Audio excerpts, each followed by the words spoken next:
Disclaimer: the information and education material contained herein is meant to promote the general understanding and dialogue of GAN's processing. Such information is not meant or intended to serve as a substitute for a healthcare professional's clinical training, experience, or judgment. For patients and individuals, such information is not to be a substitute for professional medical, therapeutic, or healthcare advice or counseling. For medical issues or concerns, including decisions about medications and other treatments, readers, viewers, listeners should always consult their physician or, in serious cases, seek immediate assistance from emergency personnel. Prescription information, procedures, and use of medical devices information should be undertaken only by properly trained and certified medical personnel. We specifically disclaim any warranties, express or implied, including implied warranties of merchantability or fitness for a particular purpose. Such information is provided, as is, and is believed to be accurate at the time of its publishing, but it is the viewer's job to evaluate the accuracy of any information found in this presentation. Every case presented is of their own experience, applied by themselves for themselves, and it applies to their case only. Every person experiencing health problems should seek professional medical advice and consult their course of treatment with a doctor. The processes of plasma balancing described herein are a natural process which supports the body but does not replace medical advice or therapies one is already subject to.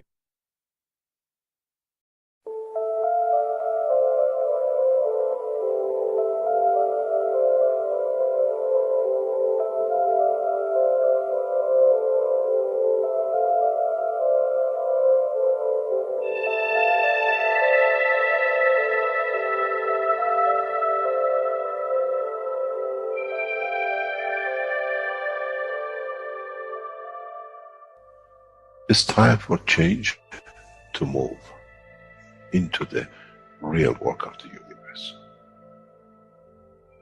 And it's time to understand that we use the matter state to reach the level of understanding of the soul of the man.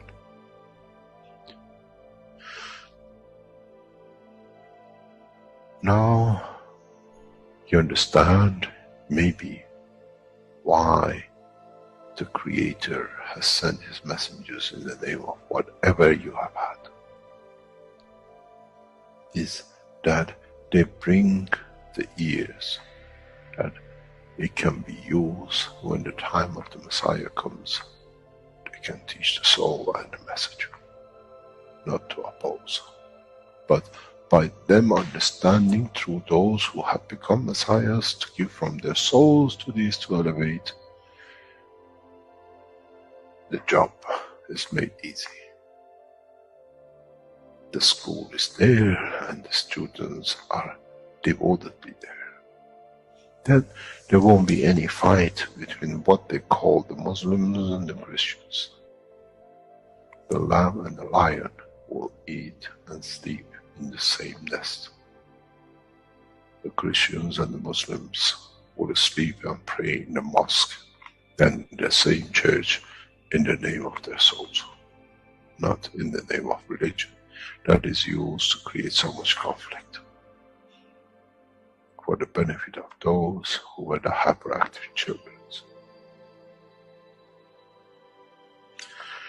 The time has come, the time of change is here. And as I said, my wish is my command. If it's your wish to see peace, the path of peace is laid very clearly. It's the soul of the collective awareness by giving will create that position of change. No other thing.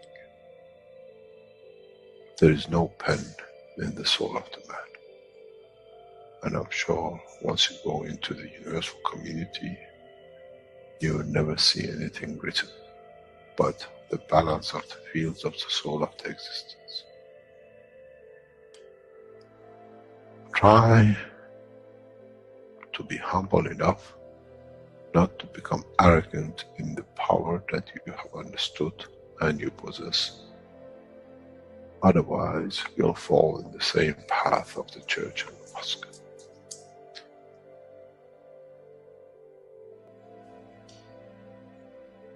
This is what we promised. And And this is what we have delivered.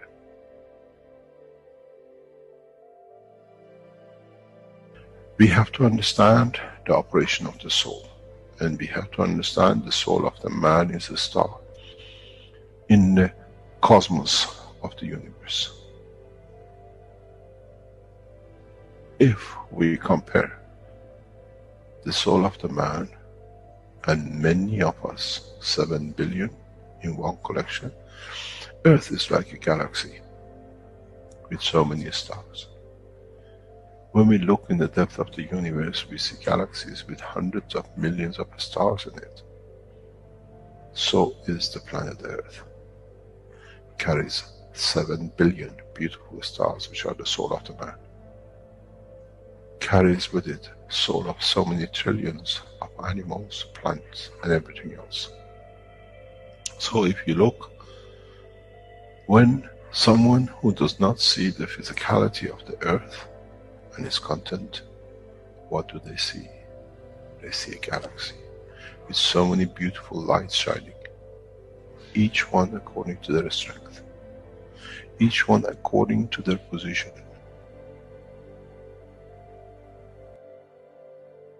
An infant has a beautiful soul, so has the old man. To those who do not see the physical dimension of this planet, but they see the strength of the field, we are clusters of stars. The human race, every single soul, no one from a distance sees that's the soul of a fisherman, that's the soul of the cosmologist, that's the soul of the president. They all shine irrespective of the physicality. This is the magic. This is what the new science has to bring to man.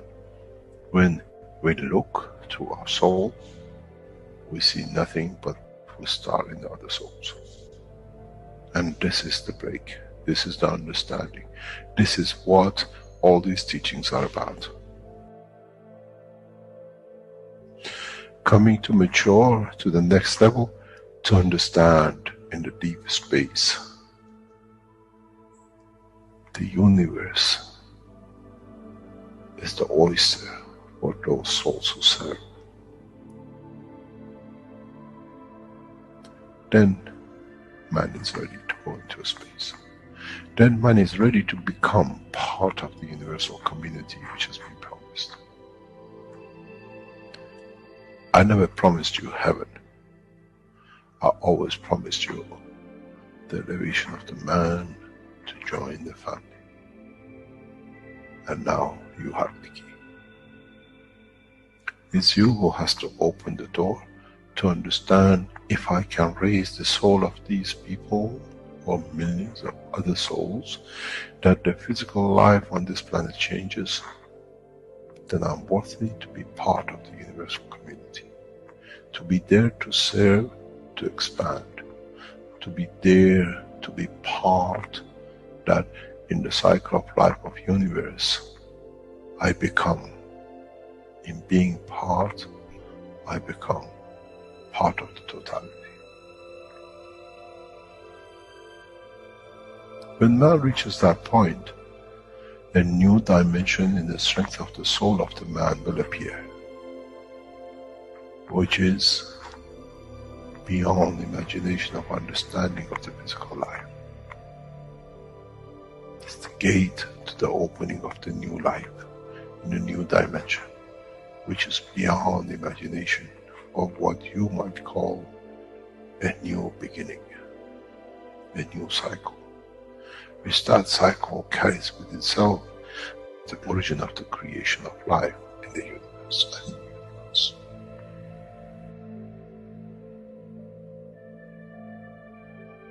It's the elevation of the soul to serve become the key, not a throne of the physical life.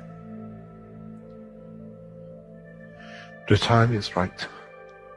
The time has come for the man to go through this process.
Hello, everyone, and welcome to the 322nd One Planet, One Nation, One Race for Justice and World Peace, here on Tuesday, April 16th, 2024. This is a broadcast of the Keshe Foundation, Spaceship Institute, Education Department, and part of the Public Teachings in English. My name is Rick Crammond, and I'll be host once again in this wonderful weekly series of workshops that has been going on for quite a few years now. And once again, we are joined with members of the Universal Council who are presenting today's workshop. So without further ado, let me get that set up and we will engage. Thank you, Rick. So welcome everybody to the Universal Council, to the present moment. My name is Dean. I'm present as the English Language Support Member to the UC for Justice and World Peace. Let's receive a moment to understand peace within.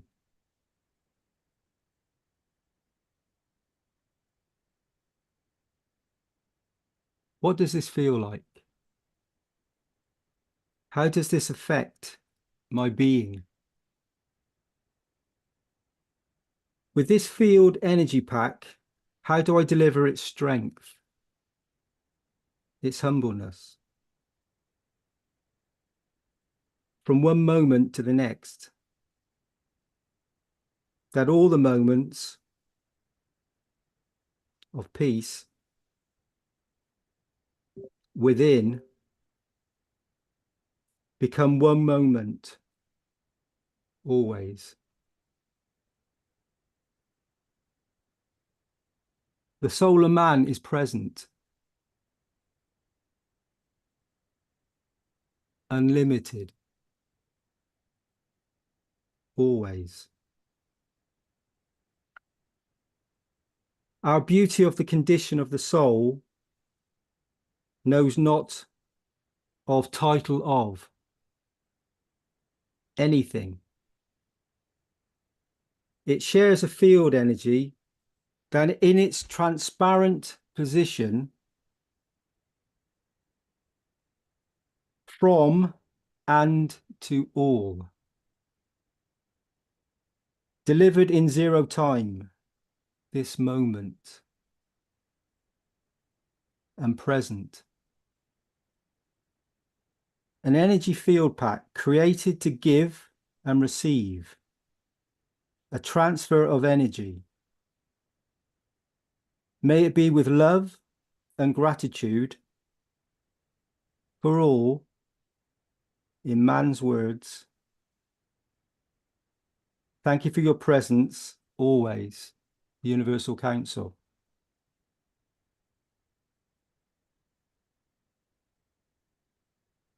Thank you, Rick.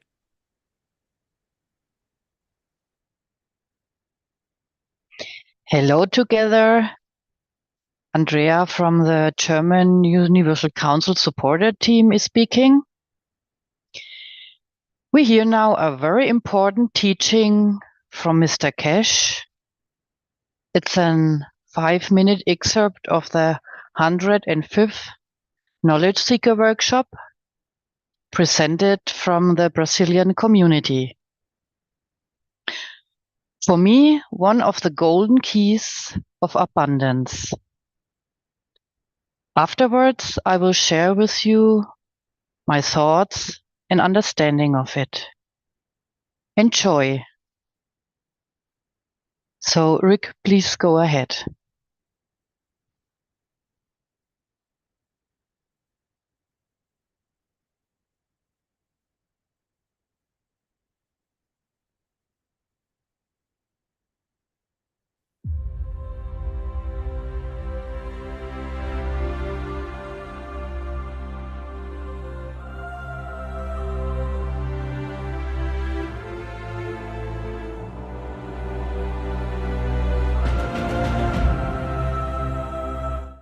would we learn from now on not to take from the system, but only give to the system? Because we know we take what we need. I tried to teach a lot of you who were in with Jackie's that the first time, the first week, they were busy taking, oh, it tastes good, we are so good. One got drunk, one got God knows high, one got emotional. In the process of the teaching, I taught you, you have to give to receive. A lot of you start doing that because you think, oh, I have to be right, I'm not taking without. But now go to the next step of maturity of the man. What about, I only give, I want nothing from the system.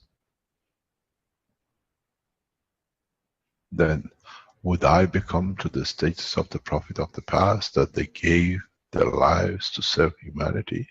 Or do I become the sunlight of the Creator that it only gives because he knows he will receive what is there to be received, for him to recycle, that he can give more, that the others can be created?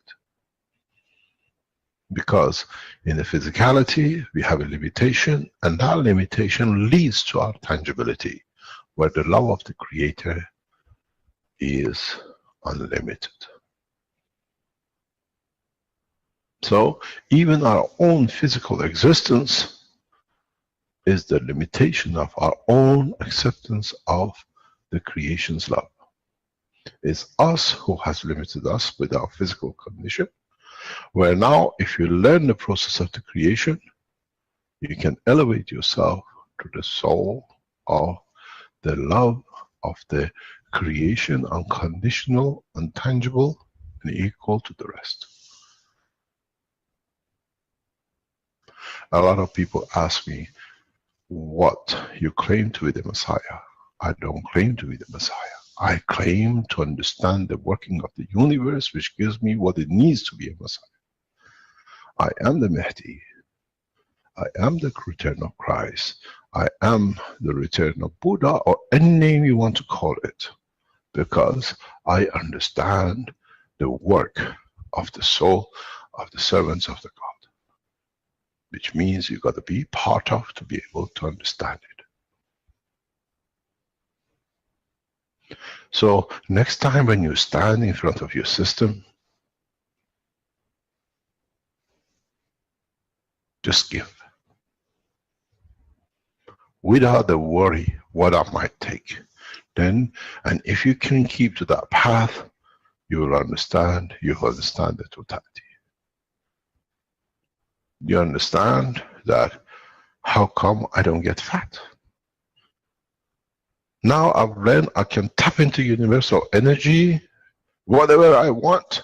Why don't you have a feast of every food you could ever imagine and not get fat?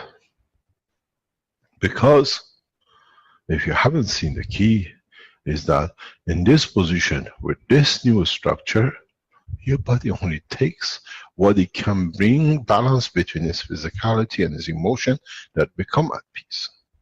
And this sees the change of physicality and in coming near to each other, balance with the peace inside man.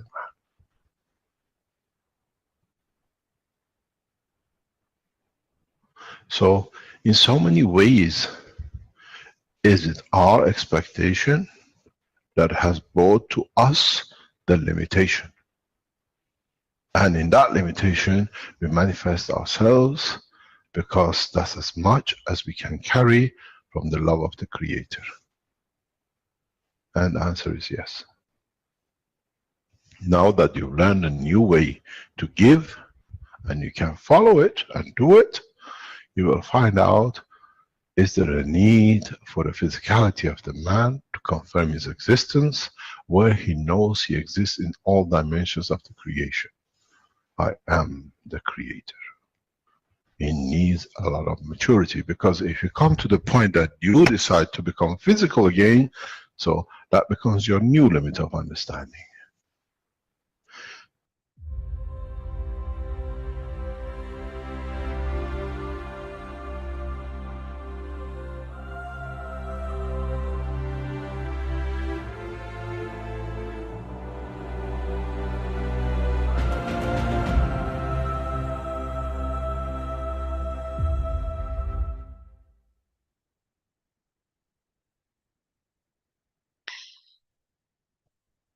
So for me, it's a wonderful teaching.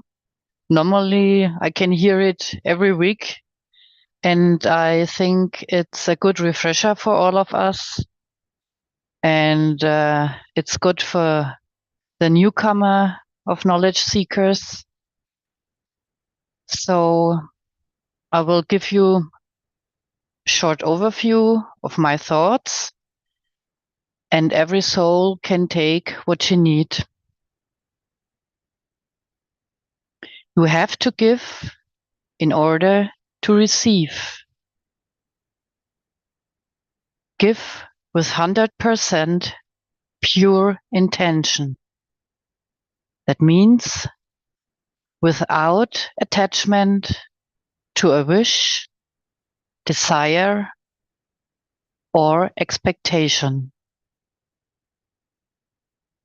Not wanting to receive is the key to limitless abundance. Giving to serve is the essence of creation. The more that is given, the richer the universe becomes, as the love of the Creator is unlimited. Our soul essence is pure, unconditional love. That also means to give. Only the limitation by the emotions of the soul of the physicality and the soul of the man can lead to the wrong paths of serving the ego. It is the work of God's servants to give unconditionally without further thoughts of desire, wishes, or expectation. Our goal should be that we all are equal in every galaxy, in the universe, and in the unicos.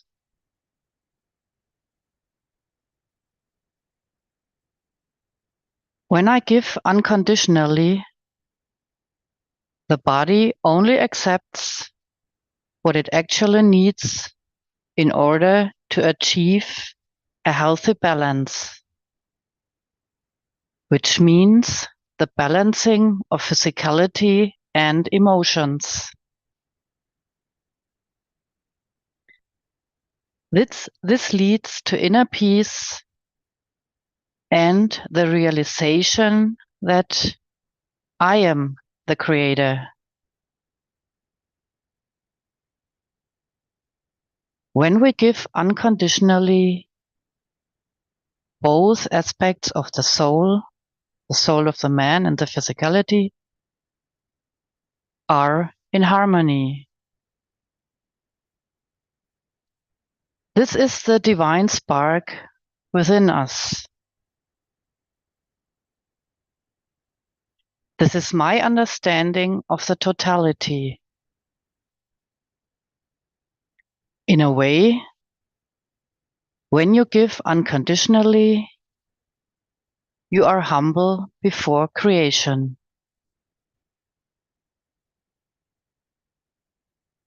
When you give with pure intention, you will receive. When you give a lot, you will be rich. Thank you for listening.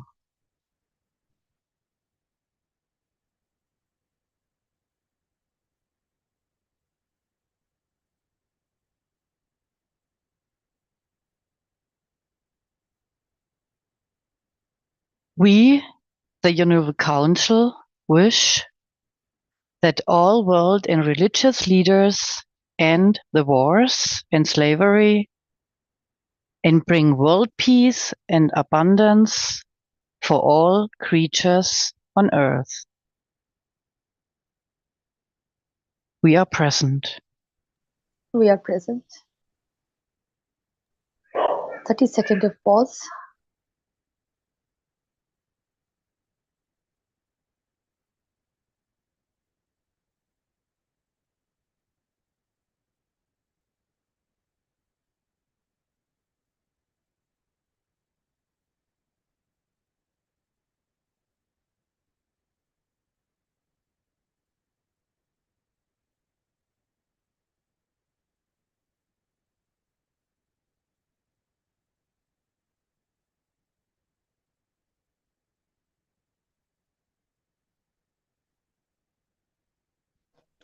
Good evening, good afternoon, good morning, from wherever you are. Welcome to this teaching. I will read. My name is Stefania, and I'm representing the UC of the Italian community language, and I'm going to read the next wish. So the next wish is, with the Universal Council, create condition to elevate the Pope. We are present.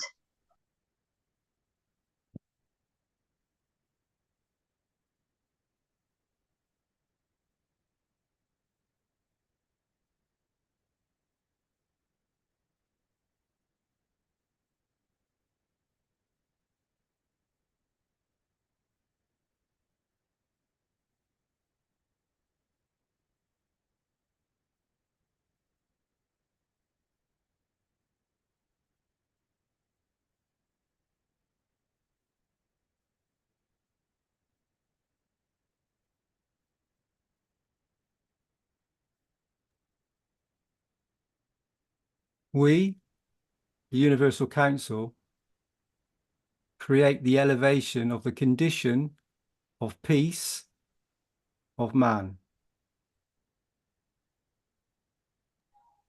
We are present.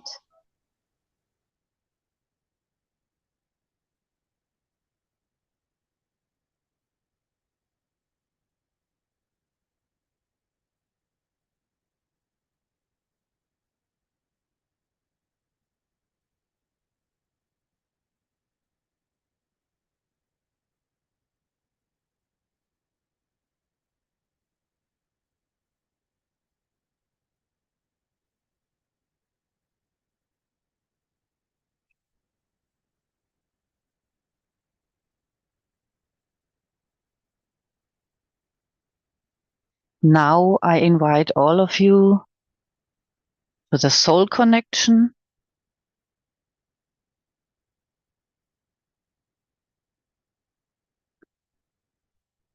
Nimm eine entspannte Haltung ein, im Sitzen oder im Liegen.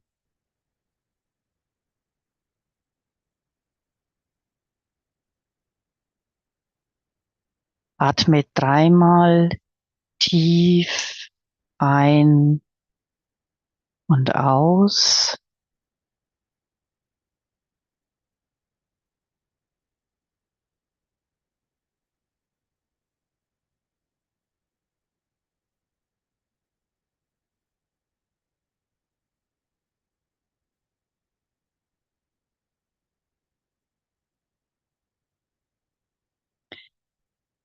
Wir reichen uns alle die Hände und verbinden uns.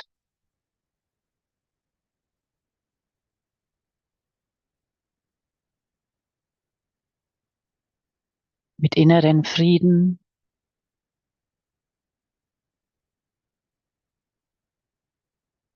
Mit dem Dom des Friedens.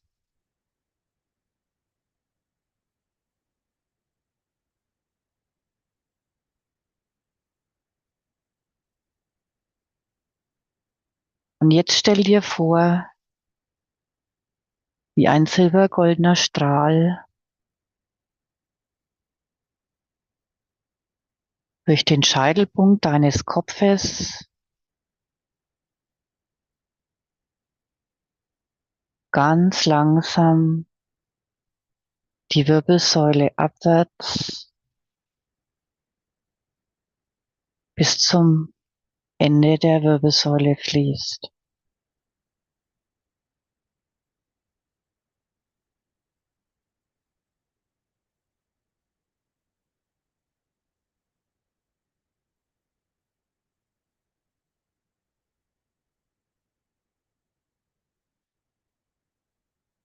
Halte diese Energie die nächsten Minuten.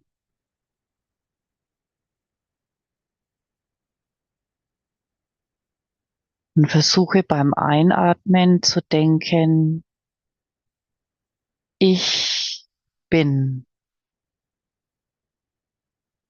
Und beim Ausatmen, Liebe.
Thank you so much, my dear Andrea.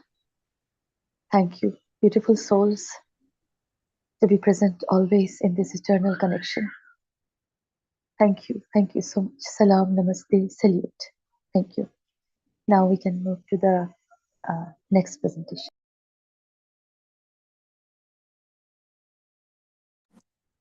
And if you like the process we just completed, you can join us on a daily basis at 9 p.m.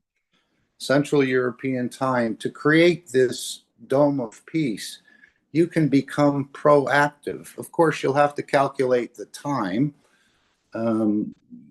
where is 9 p.m. in your location, but you can become proactive in helping us end the major conflicts on this planet. As you've seen in the video, this is about giving unconditionally, working through your energies, and in a way, living the life of the prophets who gave their life to serve. So if it's your wish to see peace, path of peace is made very clearly.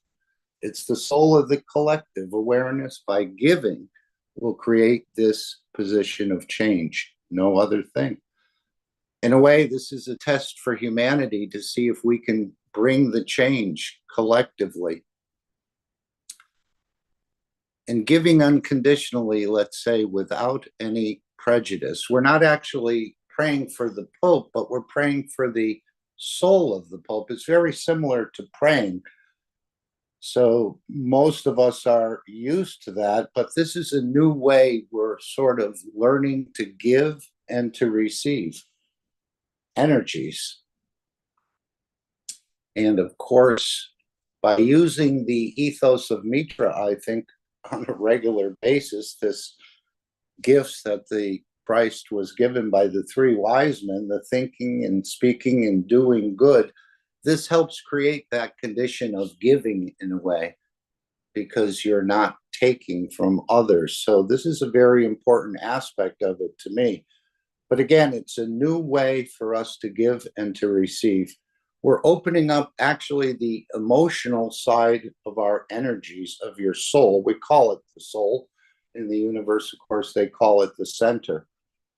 Now, we can also pray for our own souls, which sounds a little selfish, but I think Mr. Keshe, and I'm taking a lot of this from the Knowledge Seekers Workshop number 23 at 2 hours and 37 minutes. So you can refer it or refer back to it and learn more about this whole process.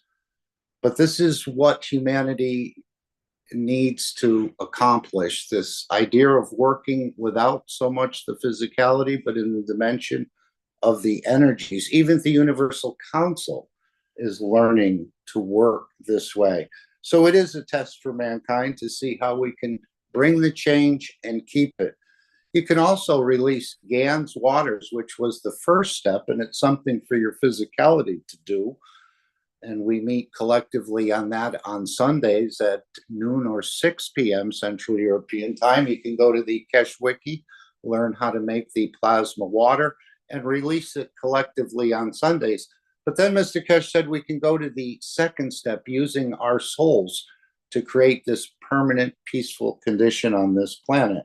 And this is what we're asking people to do, is to join us in this process.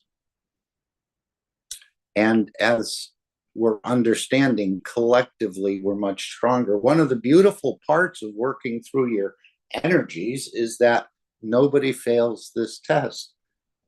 And of course, that's one of the limiting aspects. We're the ones that doubt the ability of the souls to work. It's that physicality, or the soul of physicality, which has put the limitations on our abilities of operating in this dimension of energy. And of course, we're creating a universal condition as well.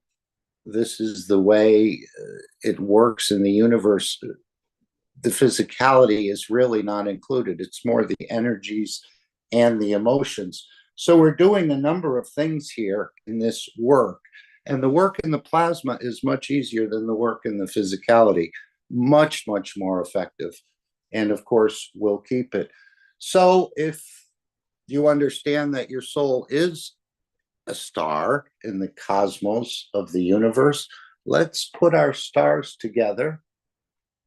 We know how much energy stars radiate, how much fields, plasmas, and by putting our stars together, we will bring the change. Once we reach this collective of strength that we need to bring the change, I know in the Western world, this idea of the soul or the energies or the center is very foreign. But in places like India and in the East, this idea of going within yourself and using those energies to project and to bring about a change in the physicality is much more common. Maybe, Shweta, would you like to give us an aspect of Eastern traditions versus Western? In the West, we think the soul is somewhere out there. We've never been able to find it, or these energies. But I think in your area, people are more used to or have been conditioned into understanding more about the working of energies or fields or rays. Is there anything you'd like to share on this? Yes, thank you. Thank you, my dear Mark. Yes, I will say that there were rishis, there were Sufis, there were, I will say, high spirituality, soulfulness, and believing and trusting the soul working in manifestation.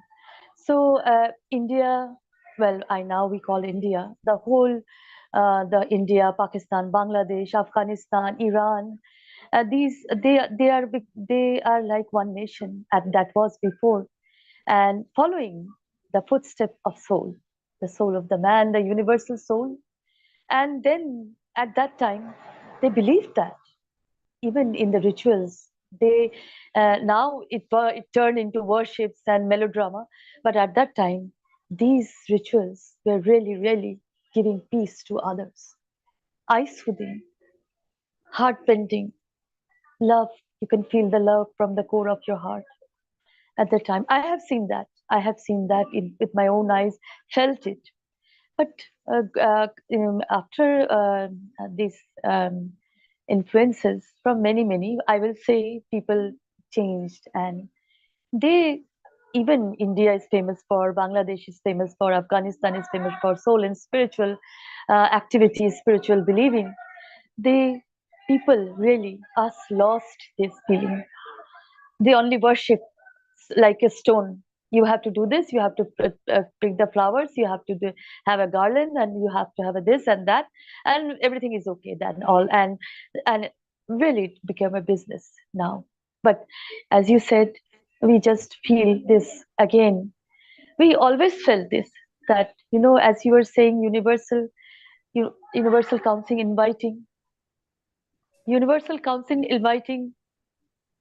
all you are universal council, dear beautiful souls, the whole humanity is now. As you said before, Mark, the whole humanity is universal council, earth council, and the core of love, heart and soul, my dear beautiful souls. And in this way, we remember that when there was war, conflict, and all, the us people, the we people, helped each other, loved each other. We wanted peace always. That was lost. But then, thousands of years, because of whatever you can say, we lost this pure form of the ability of universal love, to create universal love together, and we were never separate. So right. I will say, yes, Mark? Yes, so now we're asking people to spend time every day to open your souls, that we can reach these leaders, or we can reach their paymasters, let's say. And this is the process of going through this change that we need to go. We're not punishing them, but we're giving them what they need to elevate to the next level. And if you nourish others, you'll be nourished. This is a new understanding for us in the West. I think the Eastern tradition has a deeper understanding of this process of their energies within themselves, or gurus they may go to. They still look to others, we know. they haven't fully understood this last man standing, but we do admire some of their traditional values and realizing the energies within the body of the man, which we call a star or a soul or a center. And look at it just the way our sun is in our solar system. It sort of is the coordinator and operator and provider of energy of the entire structure. So this is what we're understanding, but please continue, Shweta, if you have more to add. Oh, thank you, my dear Mark. As I will only say, adding to you, my dear, that we are peaceful people. We are the humanity's peacefulness. So we lost that from many, many thousands of years. We are again rejuvenating that from the inner ability of ourselves. This is as we are all image of the universal creator. So we are creating this peace again, understanding again, giving this touch of love again in every stroke you speak like that. This is so simple, so simple. That's us, we people. We, the humanity, the whole humanity, always wanted peace. So because we wanted peace from the core of our heart, maybe we don't, knowing or unknowingly, but the peace is here, my dear. And this abundance with the peace, we can't even imagine such a freedom, I will say, as we were learning. And we were balancing our fields, our energy. I can say feel, I can say energy. We are balancing as universal souls. So thank you, my dear Mark. Thank you. Thank you so much. Thank you, Shweta. And just to conclude that the souls, they have to receive so much, they have to become saturated with these fields. If you go back to that Knowledge Seekers Workshop at 23, 10 years ago approximately, at the 2-hour 37, you'll see that the scenario Mr. Keshe is describing or answering the question that Rick read is almost the same scenario as we're seeing today. And this has been going on for hundreds of years, but you'll certainly become enlightened by listening to that 15 or 20-minute teaching by Mr. Keshe. But these souls are in such a low condition, they don't know another way to behave in a way. So we're using the stronger to feed the weaker, to bring them up to our level or even surpass our level, which is not a problem in the universe, even if they do better than we're doing. So we're giving without prejudice. We're not punishing them. We're elevating them with the energies to a higher position. And when the soul is satisfied, the physicality will move. So thank you, Shweta, as well. Oh, thank you, my dear. As you said, that they have this level up or down, and we have to be like a mother I am. If my child comes with the naughtiness, with the dirt in the shirt and says, Mom, I will say, you know how much time I have time spent to clean your clothes? Don't you know? Again, you are doing the same thing. And the child says, Mother, I will not do again the same thing again. Okay, I believe you. Then again, he does the same thing. Then I put a little pat on him, that don't do it again, my child. Because the mother never give up, the mother never give up with the children, with the family, that when you come, I am here for you. I am here so as the universal creator, so as the creator within us, that here I am for you. Come to me. Understand that it needs a little cleansing again. So this is the way we behave as humanity together, as a mother. Thank you. Thank you so much, Mark. Thank you so much. Right. And just to conclude, let's put our stars together and bring the change every day, 9 p.m. You can also join the Brazilian team, and you can find that on Facebook or Telegram, where they actually have a physical meeting every day, daily intentions. I believe it's at 2 a.m. And on Wednesdays, it's at 6 p.m. Central European Summer Time, if you'd like to join a physical meeting. But the 9 p.m. meeting, you can be making dinner, you could be working, you can be driving the car, mountain climbing, whatever. And you can spend a nanosecond, or you can spend 5 minutes or 10 minutes, whatever you'd like to give to this process through your energies. So we thank you for continuing and deciding to work in the manner of energy rather than the physicality to bring the change.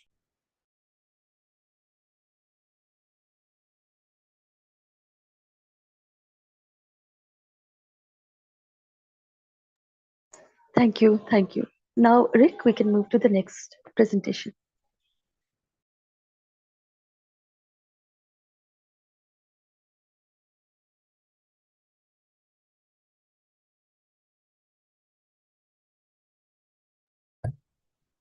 Okay, this is a video with Claudia and Marie with questions and answers. And let's see. I think I have that lined up and ready to go, so we'll have a look at that now. Okay. So the first question is, what is the Keshe Foundation's plan for establishing and leading humanity to the right ethos? Então, a primeira pergunta é: qual é o plano da Fundação Keshe para estabelecer e liderar a humanidade para o ethos correto?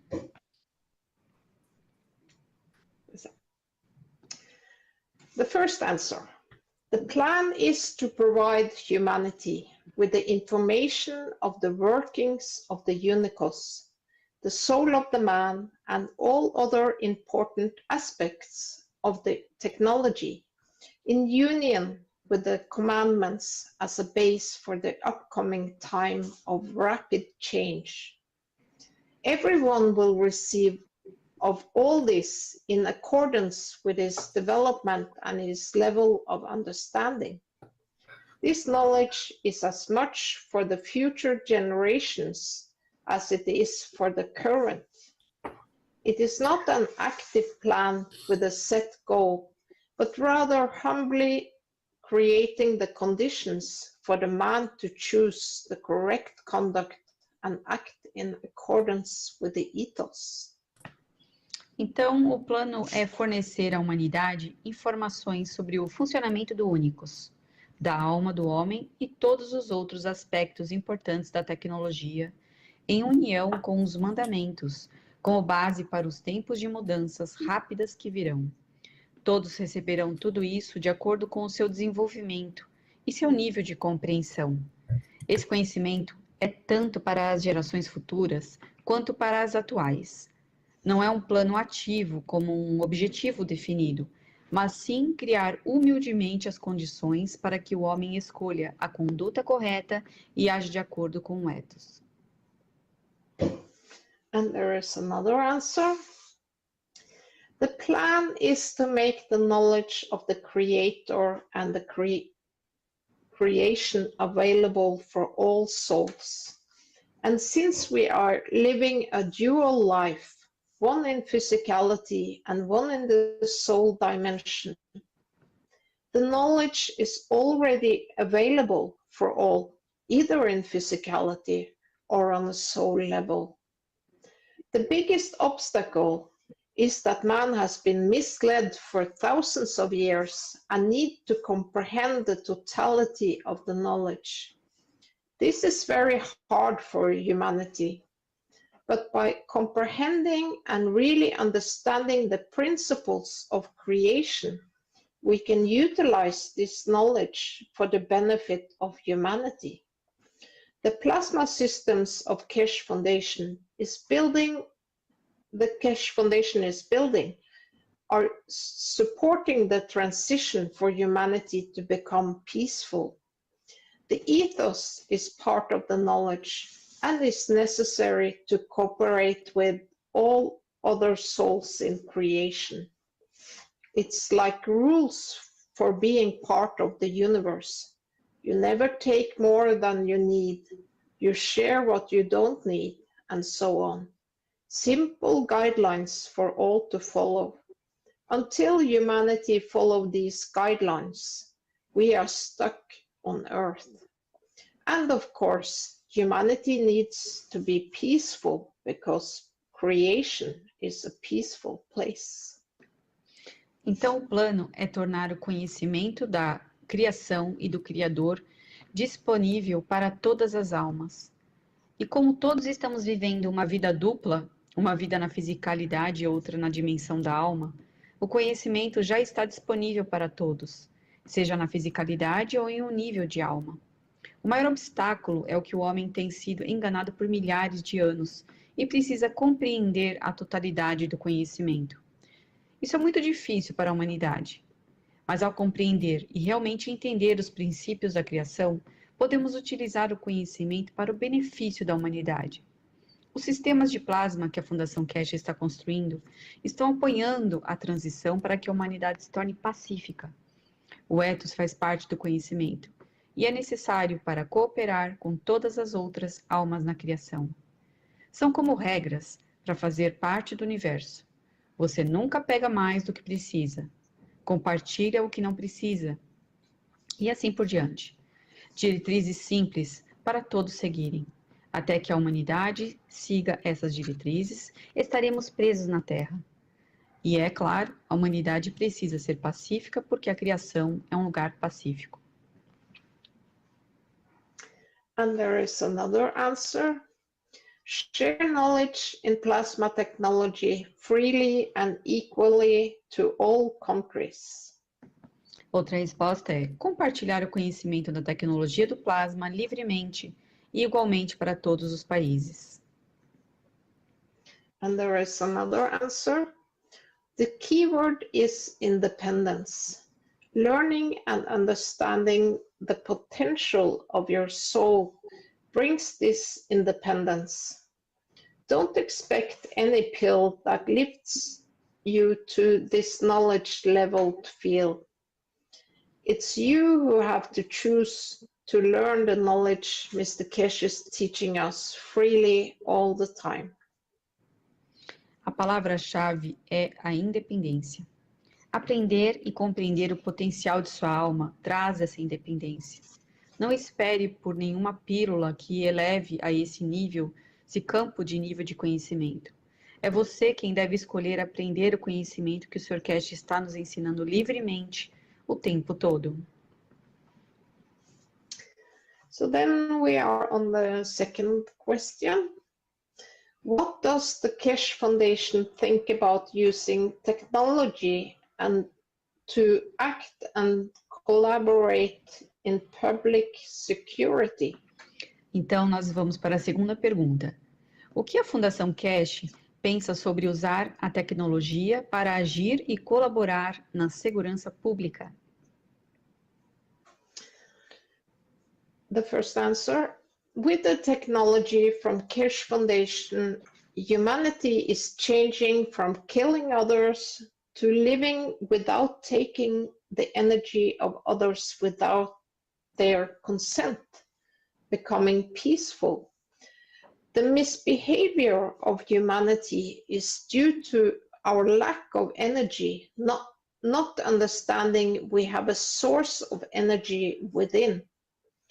With the knowledge of Creator and creation, we are learning how to behave in a peaceful environment and to become peaceful ourselves. In a peaceful environment, there is no need for public security.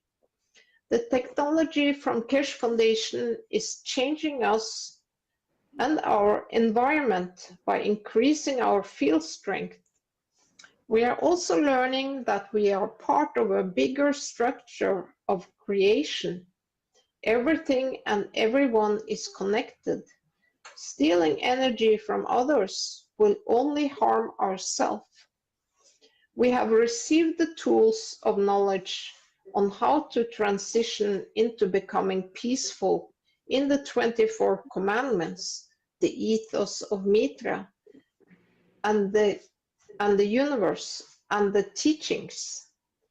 It's for each of us to use this knowledge to become peaceful and by that change the environment. The upside for humanity is so bright, becoming travelers of space with our own soul, exploring and learning the creation of the Creator.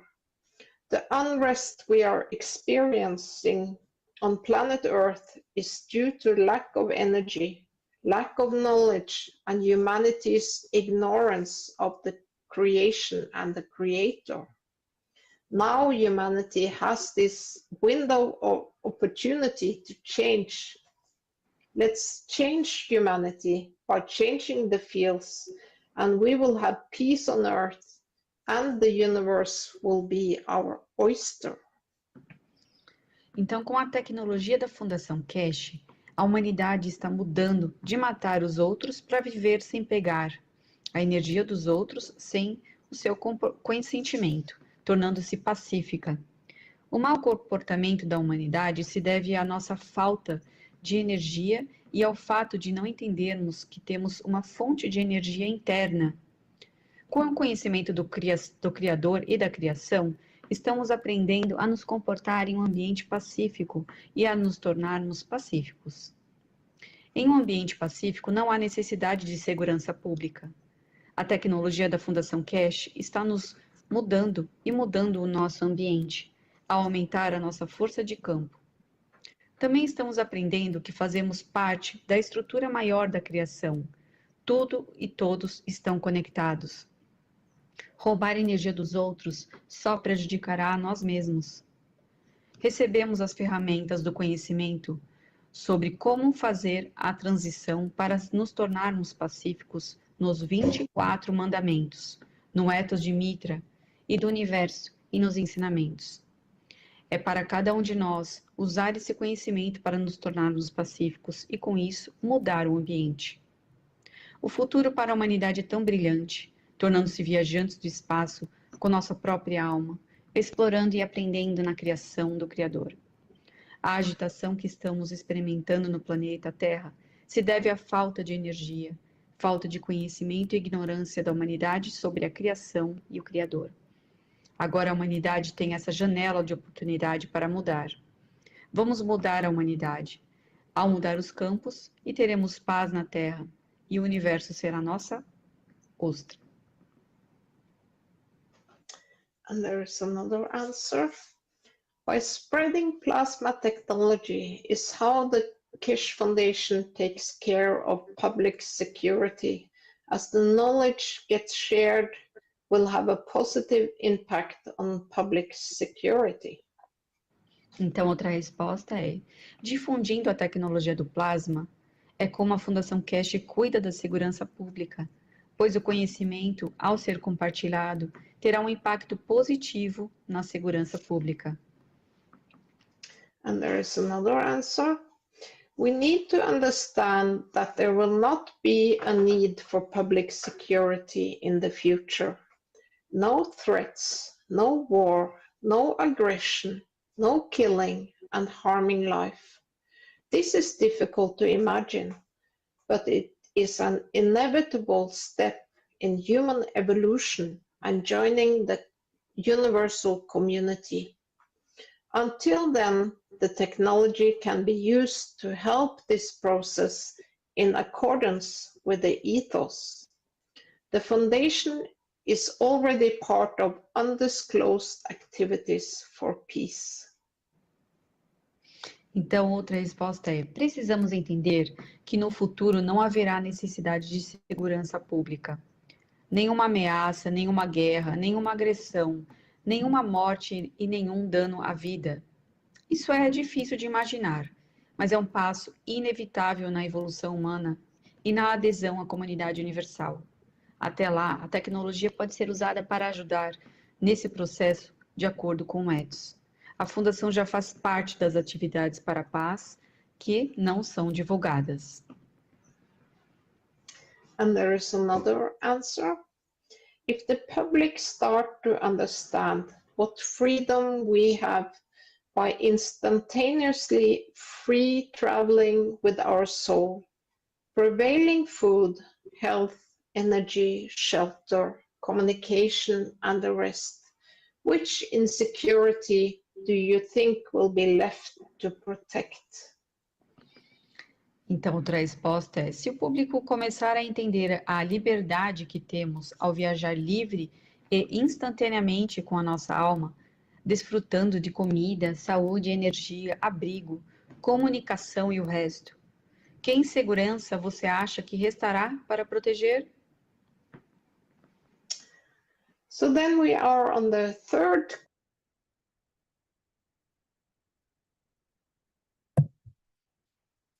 Okay, that's our excerpt for today with Claudia and Marie. Yes, thank you, Claudia, my dear. Thank you, Marie, for this beautiful question and answer session. Thank you. Now we can move to the next presentation, my dear.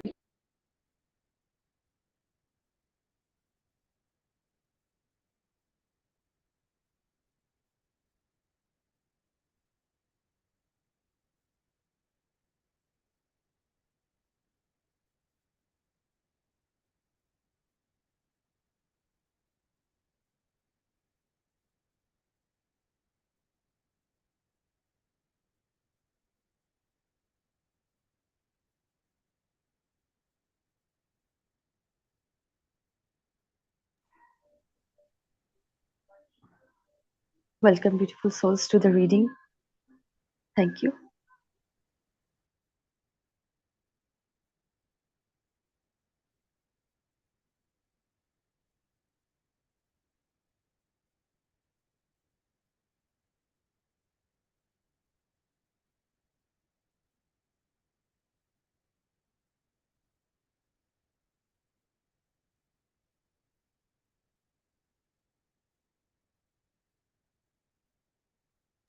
Thank you.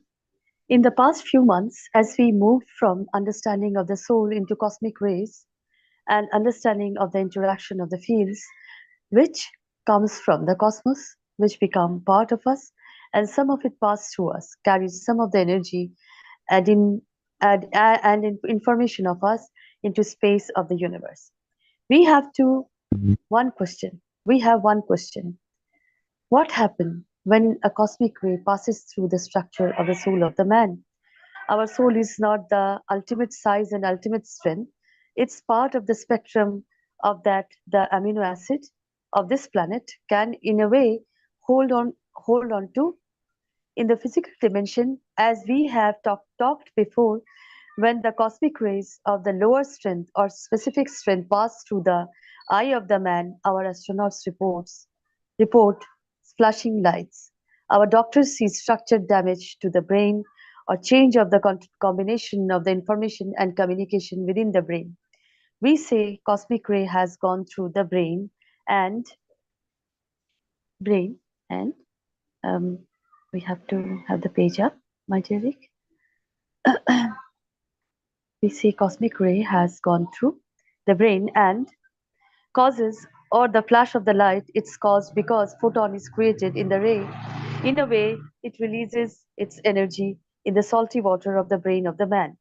The question comes that what happens when the cosmic ray goes through the soul of the man? What happens when the cosmic ray, soul of the man?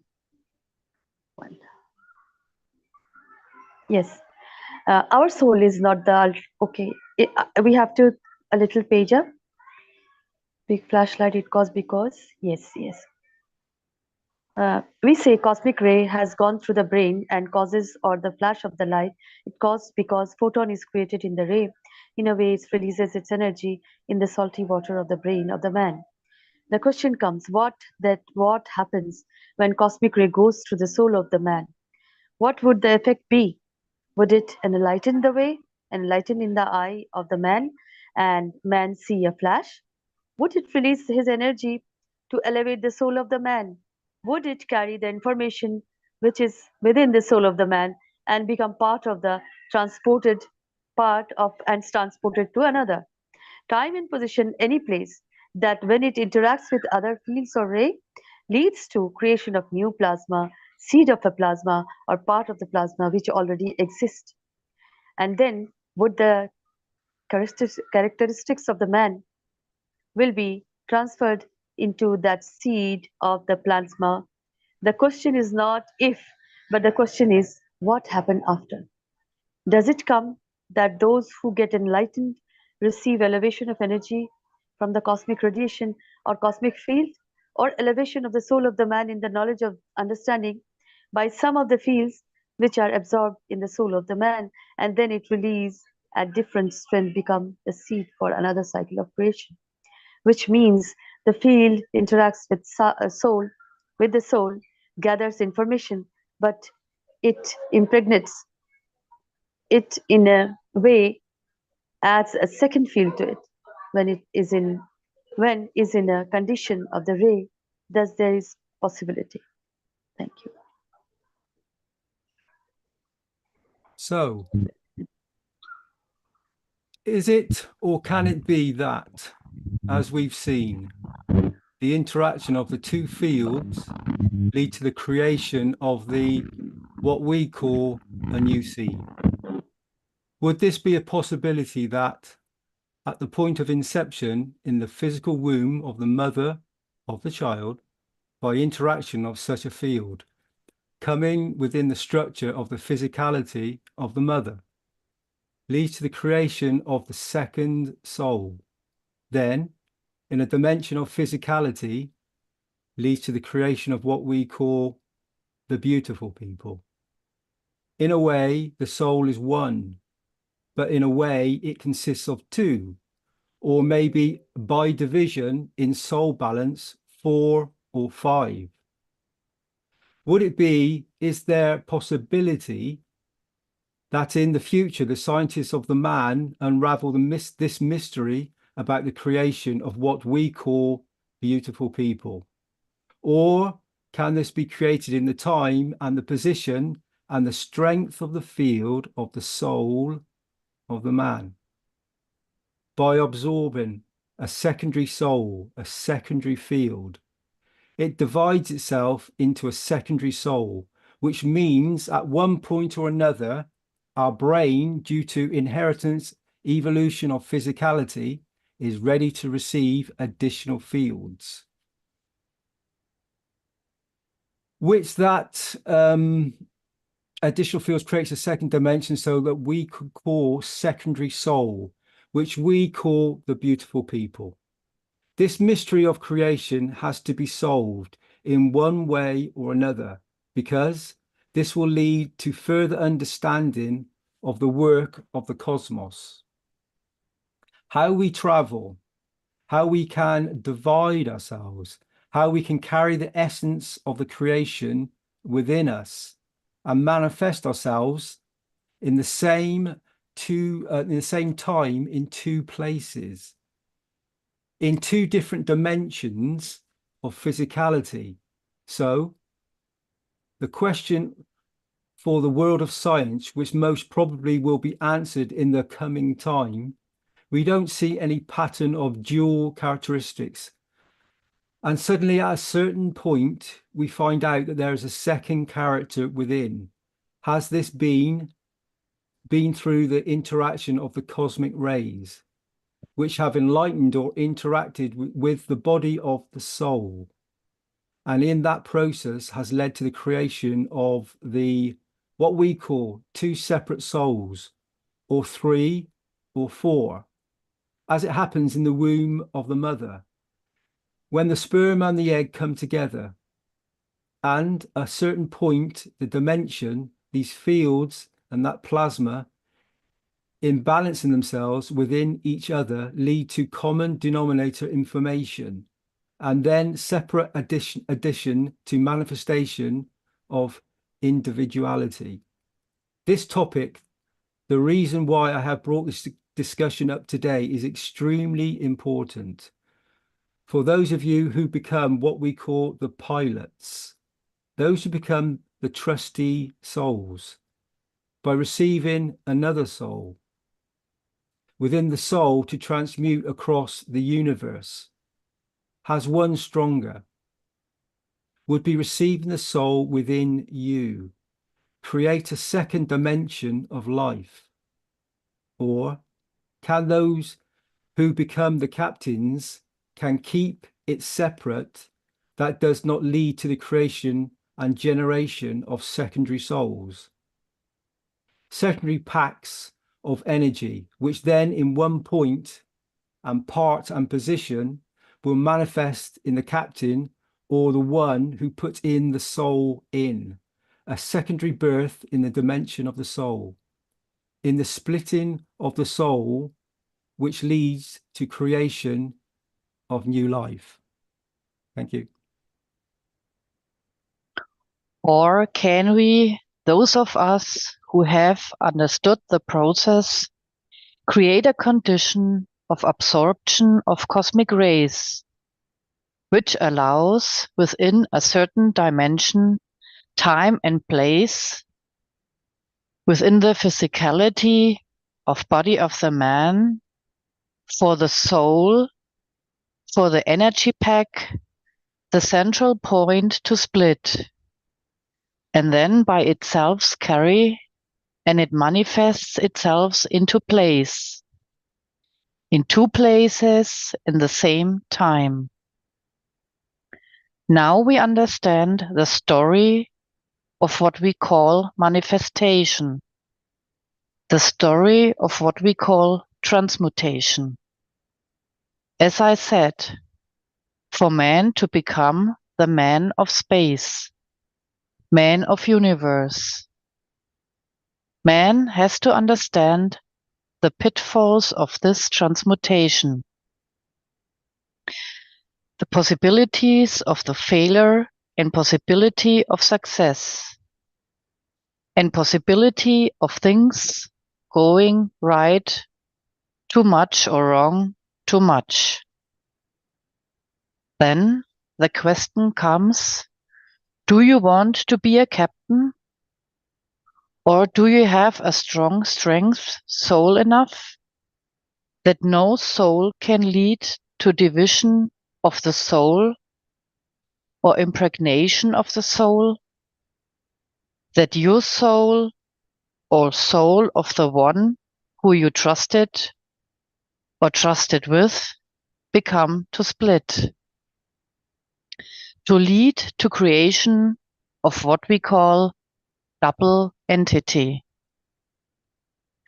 Now you understand how delicate the job of becoming a man of space, joining the universal community is.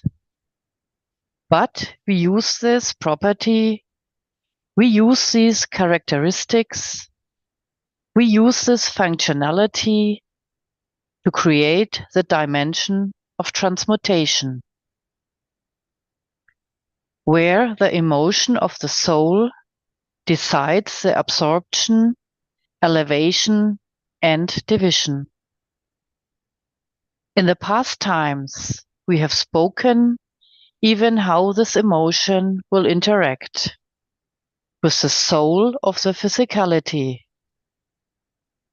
which the interaction of the two leads to manifestation of psychosomatic, where the psychology of it actually comes from the soul, and somatic side comes from the soul of physicality.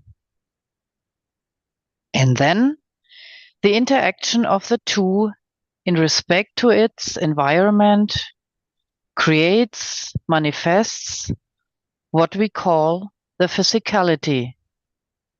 If, as knowledge seekers, you understand this, comprehend the process of it. Many of you will soon realize, if you have the capability of becoming a captain, to carry millions of souls, thousands of souls within you, without their interaction as a field and dimension of plasmas, overcoming or splitting or dividing your soul, or pack of energies or theirs to lead to the manifestation of what we call diversity of the physicality.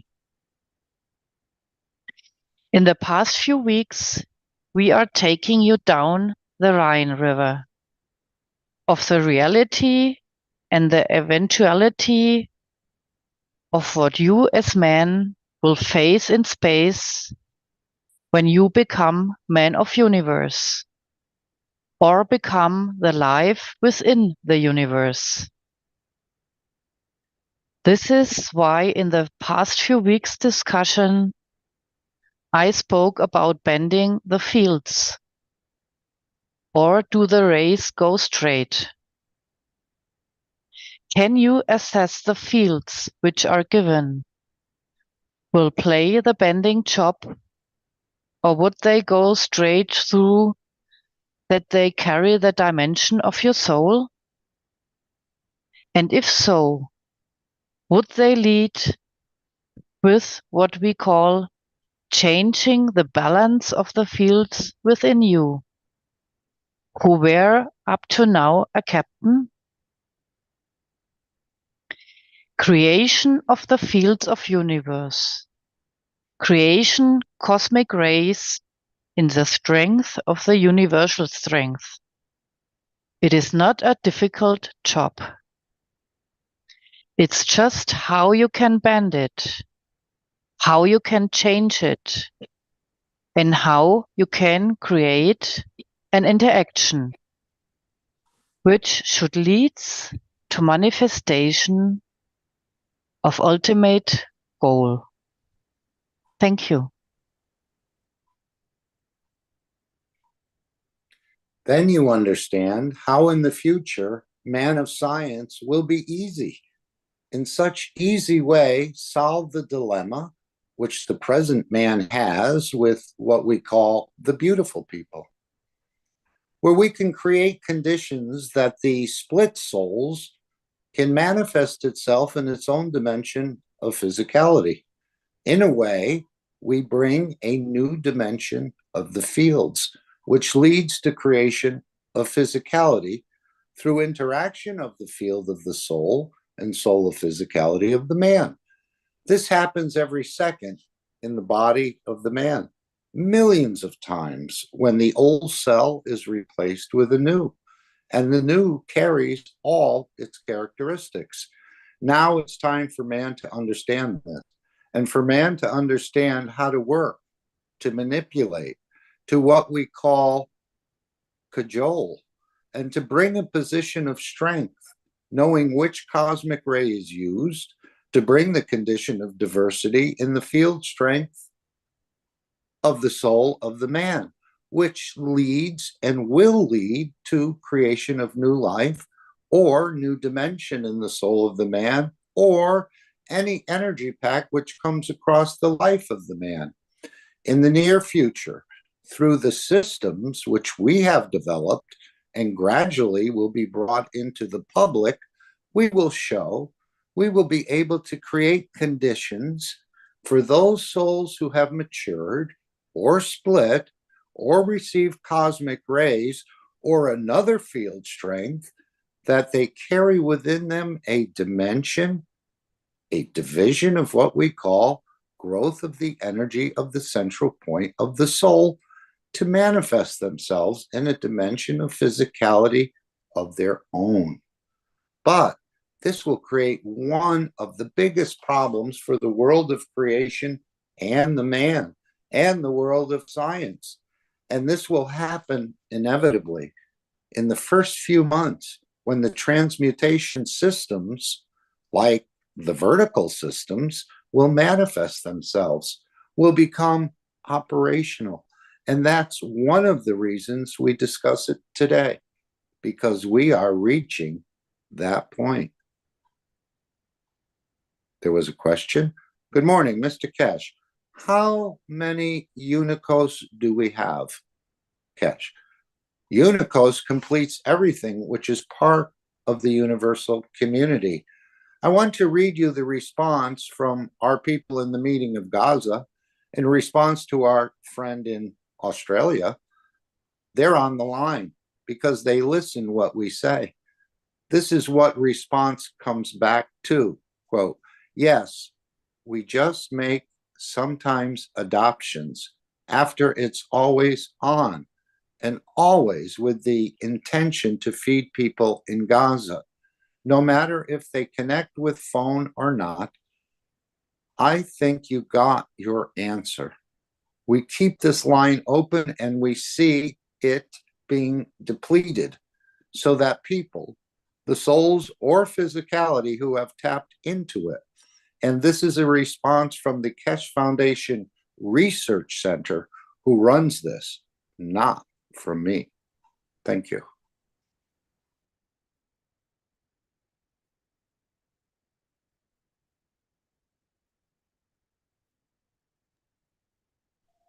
Thank you, my dear Mark. Thank you, Dean. Thank you so much for the good reading always. Thank you so much. Now we can move to the next presentation.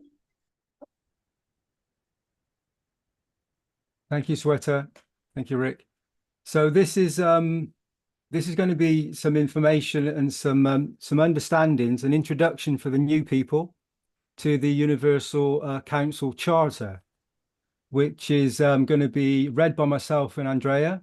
And we're going to read through the first 5 pages or so of the Charter, which is as follows. So, Rick, I don't know if you can get the Charter on screen. If you'd like to, then people can follow along. If not, then we will just read off of what I've got here. Thank you. So this is the Universal Council, united in peace, one planet, one nation, and one race. The Universal Council Charter, introduction. The Universal Council is here to serve each and every soul in the universe.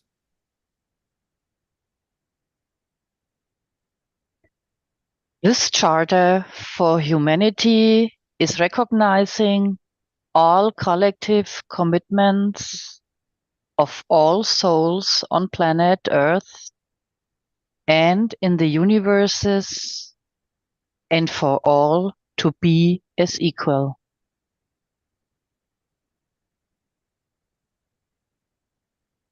As the Universal Council journeys along the path of service, the Council guides to elevate all souls for them to bring peace on this planet and, in their process of travel and existence, in the universe as a whole.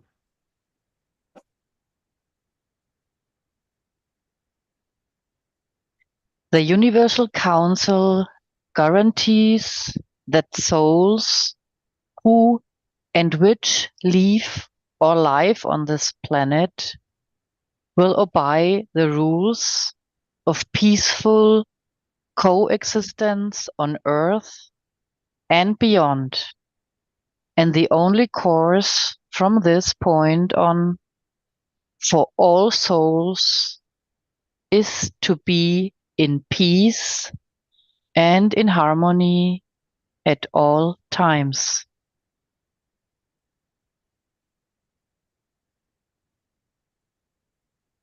This council is and will be the true reflection of the whole of humanity on Earth and in space.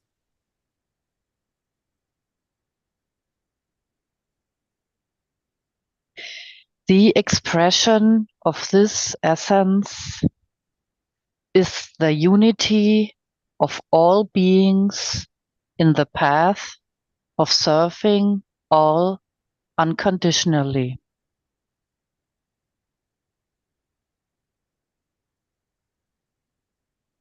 This charter provides a bridge amongst all men and all inhabitants of this planet, and between humanity and the universal community.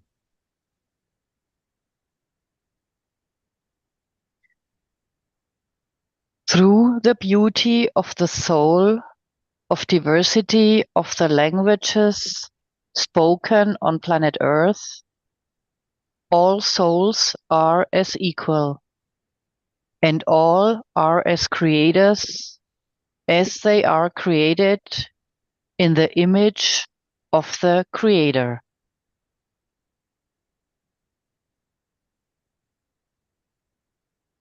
With this understanding, the Universal Council establishes this charter to guide the soul of mankind and all others, so that humanity knows how to conduct themselves in a peaceful manner and harmony with each other and with all other beings of the universe.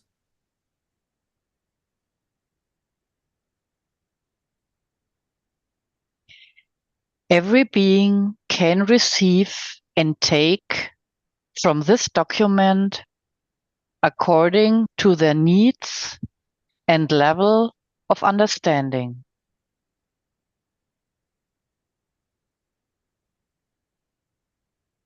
The soul of the Universal Council invites every soul to the Charter for Humanity to serve with love and peace for all creations of the Creator.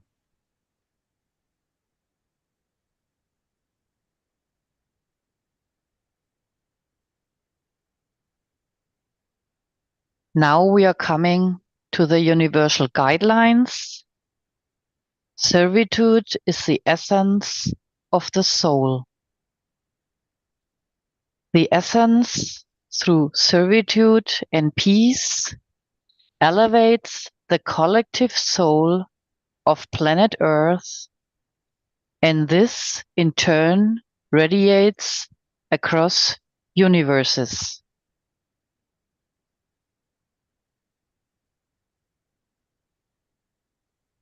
In its peaceful relationship with the planet and all living beings, humanity becomes aware of the essence of its entirety.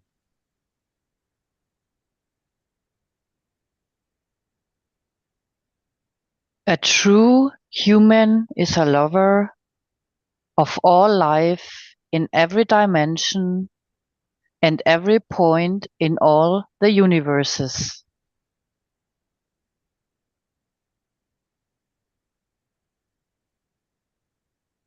Our service is through our souls, in the full understanding that serving is the way of elevating another soul in its path of its journey through the universe.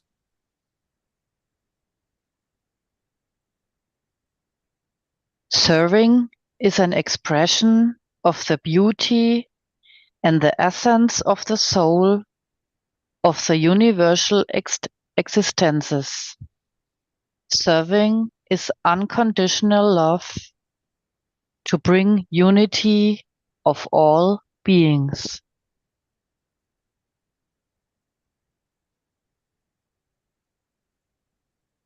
The creation or entry of any soul in one cycle of creation is the seed of a new life and the beginning of a new cycle.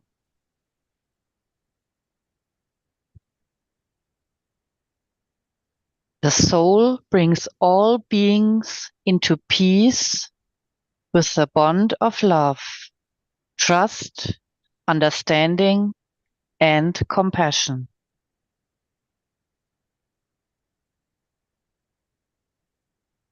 All beings possess a soul, and a soul always seeks balance.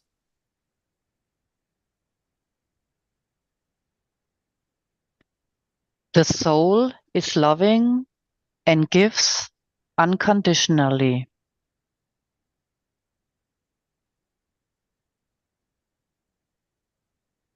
The soul is forgiving and records in its strength all events.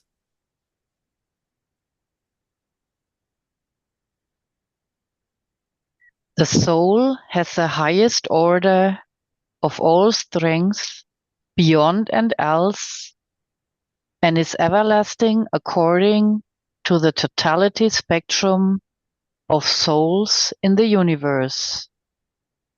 And through experiencing all The soul is aware of itself as the source of all that is good for itself and for all others.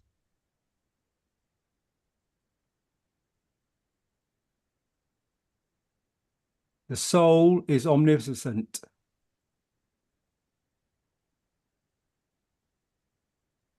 The soul is sovereign of his own essence.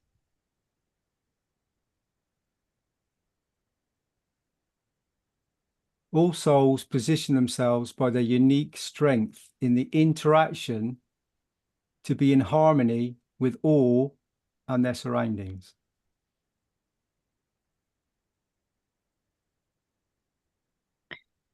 The soul exists through unconditional love and embraces all.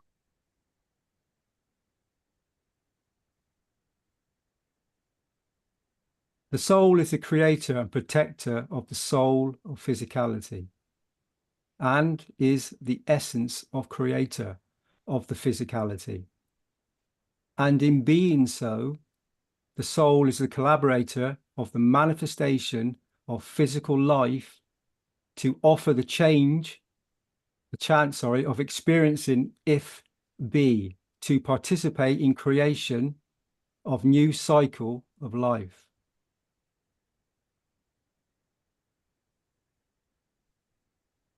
The soul holds all treasures and wisdom within its spectrum of strength.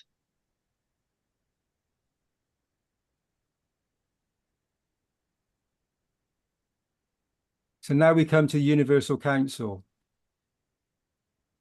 and its responsibilities.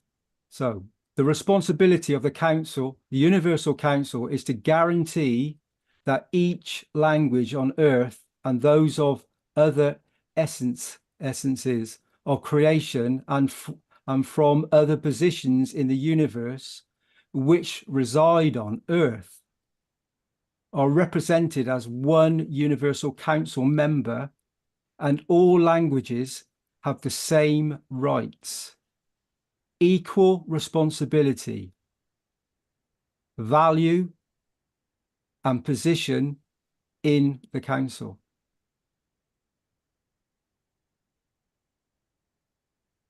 Each member represents the needs and wishes of the peoples and entities who speak their native language, regardless of their geographical circumstances.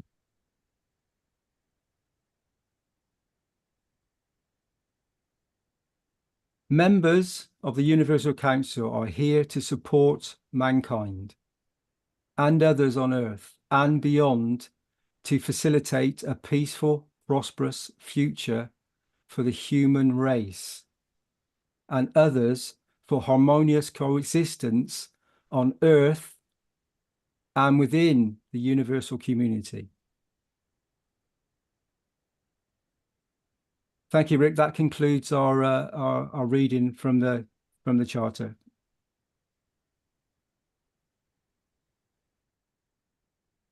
Thank you, my dear Dean. Thank you, Andrea. Beautiful reading of Universal Council Charter and the responsibility of all of us. Thank you so much. Now we can move to the next presentation. Thank you, Sweta. So this is, as we know, this is the transmutation preparation sessions, and it's about booking your virtual seat for your soul. And there's a session, I think it's the next session is April the 19th, or that may have changed, but I think it's the 19th. And it's from 9 a.m. in the morning CET or CEST until 17 CEST. And the price is €300 per session. Dean, I believe that's changed to the next week of the 26th, Friday the 26th, not the 19th. Thank you, Rick. Sorry, I got that wrong. Sorry. Okay. Thank you, Rick. So that's the transmutation preparation sessions. For the new people that have come, I'd like to take it a little bit further. So, Rick, would you be as kind as to show the World Peace Treaty, Rick, so that for the new people that come to the foundation, that are present in these moments, it would be wonderful for you to come to understand that we signed the World Peace Treaty with our soul. And I can read that World Peace Treaty so that you can understand that when you become part of the foundation and you become peaceful within inside yourself, then you will find this transmutation preparations sessions much more beneficial to you. You will understand the process even more. So the World Peace Treaty would be as as citizens of the earth, from this moment on, accept to lay down all tools of aggression and war. I shall never think about getting involved or incite war or develop or use any tools of war on this planet or in space. And to this, I, all agree and swear with my, and you can delete as appropriate for yourself, for your nation, your territory, your council, your religion, your city, your town, body or bodies, and soul and souls. And then you can sign it with your name, your signature, the date, your position that you'd like to give yourself, or maybe on behalf of somebody else, of a nation, a territory, a council, a religion, city, town, or individual. And then it's witnessed by a name, signature, date, and position held. And it says here that after signing this treaty, be proud to display this certificate wherever you consider being important to you, that everyone else can see and know your ethos to your fellow men and the mankind and all other created beauties of the Creator. So I think this is a very powerful document that you can print off. And there's copies here, as you can see. I think if Rick goes to the site to show it, you can actually download a copy of this and you can print it, and then you can display it. You're signing your soul to peace. And all souls are equal, none are higher, none are lower. So when you sign your soul to peace as a man, as an entity, as a soul, then you are responsible as a nation, as humanity, as a planet, as a species. We're all one. We're all part of the same process. All of us together as one. And so when you sign this with your soul, with your intention, the wish of the soul, then you will receive back from all the other souls across the universes that know that you become a peaceful soul. And that field strength is a beauty that you will come to understand in the time to come. There are other parts to this. So for the new people coming in, being part of the Universal Council or any of the councils, once you sign this application, this document, you become peaceful. You're signing yourself to peace. You're saying, I will act in peace from this moment forward, on a soul intention. It's a plasma.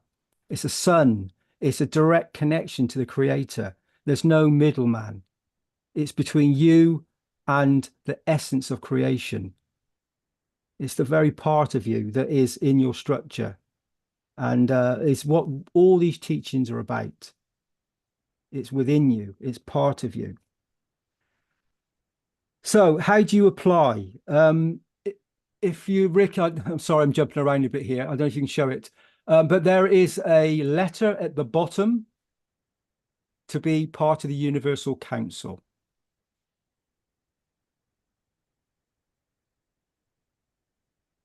Just keep scrolling down, Rick.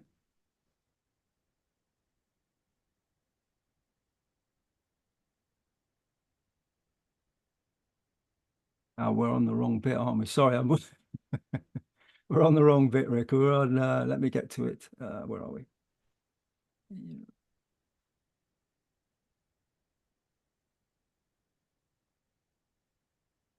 It's at the bottom of the Universal Council front page, Rick. And there's a Universal Council contact form. So this is calling for all souls of planet Earth. And remember what Sweta and Mark kindly reminded us of earlier on, that we're all part of the Universal Council. We're all part of it. Humanity is part of it, each and every single one of you. So whatever position you give yourself or you receive, you can be part of the Universal Council and bring about a change, the condition. When you feel the need from your soul to give unconditionally, then you can represent your community, your language, your nation, and bring forward your needs and wishes, your beauty for all to see. And this is something that we make available. It's made available on the website for you to come if you feel that you can match this field strength and you feel a calling to do this. It's on a soul level. And for some, many will say, I'm too busy. I have many things in my life that I cannot do. Then it's not for you. It's when I can speak from my experience, when I went through an opening up, it seemed, of the soul and a connection to the creation, to Creator, I felt a need to understand it and to be part of it. And so I filled in this form and I sent it in from my soul and my guidance. And I was accepted. And then the doors of creation, the doors of the foundation, the doors of the interactions opened up before me. And you will know if it's correct for you in this moment. So for those of you who feel this call, please join us, be part of it, whether it's the Universal Council or the Earth Council. You will know this, what you feel is best for you. We welcome you all nationalities, creed and color. It makes no difference. It's on a soul level.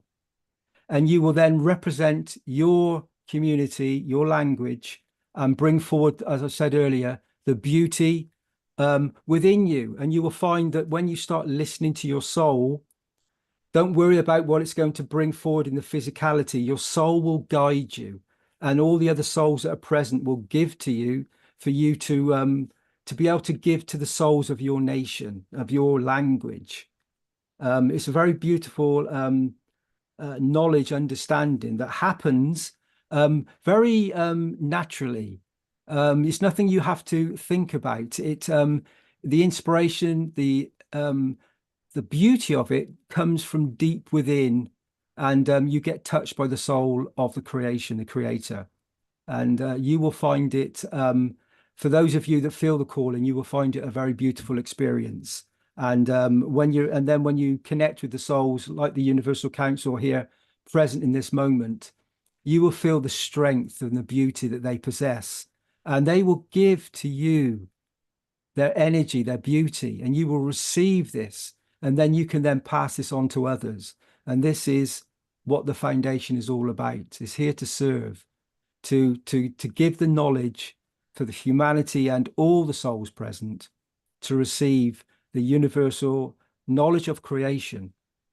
And this is part of it. There is no fee to join this. It's on a soul level. There's no cost.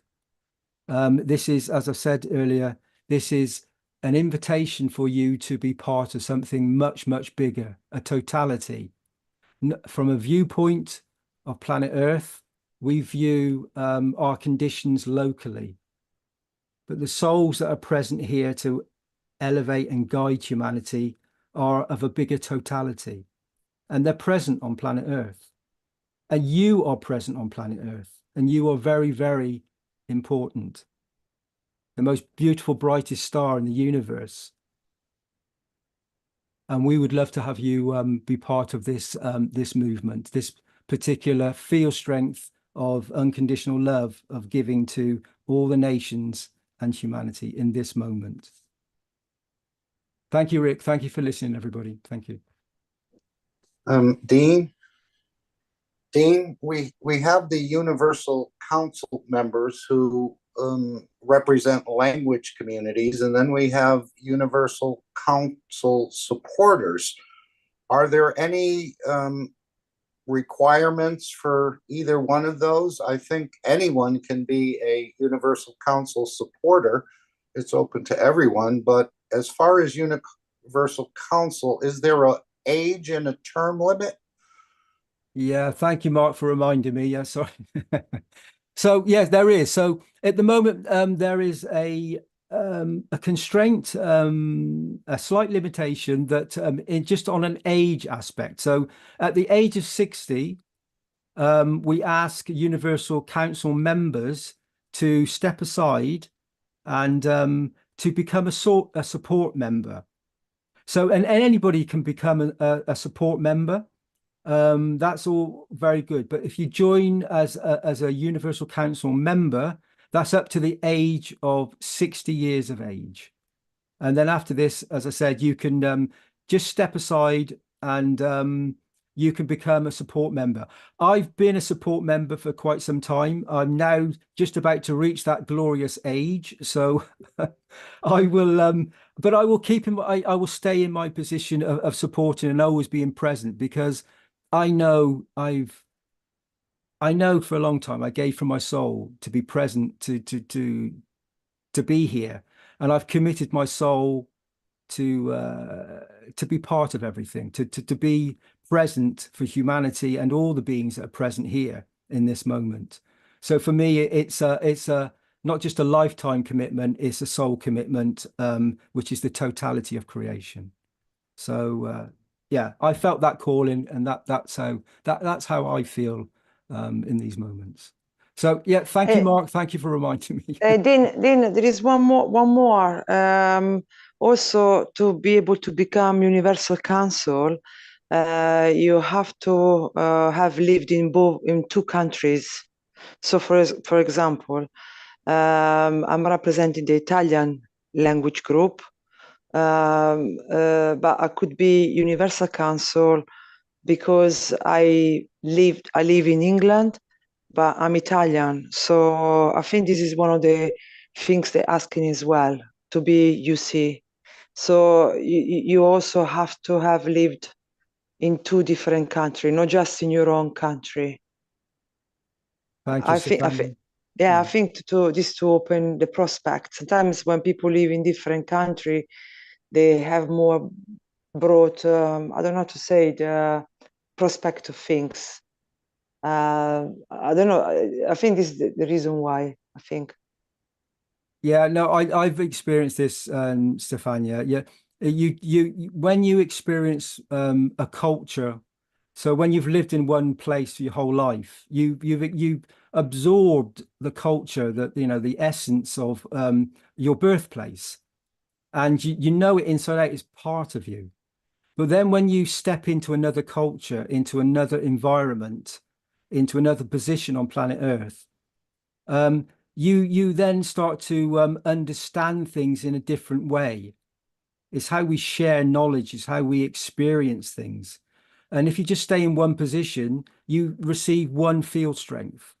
It may be beautiful. No, there's no one's disputing this.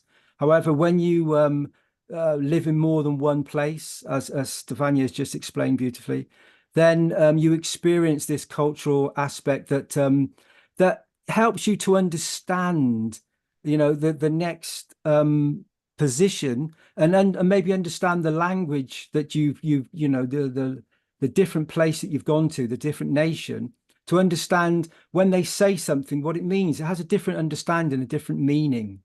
In essence, everything's the same, but the way it's formed, or the way that conversations are given, and the cultural aspect of what they've come to experience, the field strength of where they are present, you absorb another spectrum of energies, and that adds to the beauty of a Universal Council member. and that gives you the diversity to be able to support in different ways. And I think you just receive more from the souls, and that's why many Universal Council members, I think they have been present as universal souls that have understood the totality, and they've felt the need to step forward, and they've been in different positions and then can give back to the communities that they serve and they represent on planet Earth and beyond.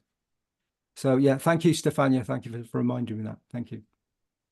So to be clear, I've never heard of this rule before. So to be clear, someone has to live in a different country or a different culture. Yeah. How does that work? You have to have been in at least 2 different countries of the world in order to be a Universal Council supporter. Yeah, yes, Universal Council. No, Universal Council supporter. No, for the Universal Council supporter, no. It's to be Universal Council member. Oh, okay. To be a member, you have to be in at least 2 countries of the world, or like 2 you have to have experience to live abroad.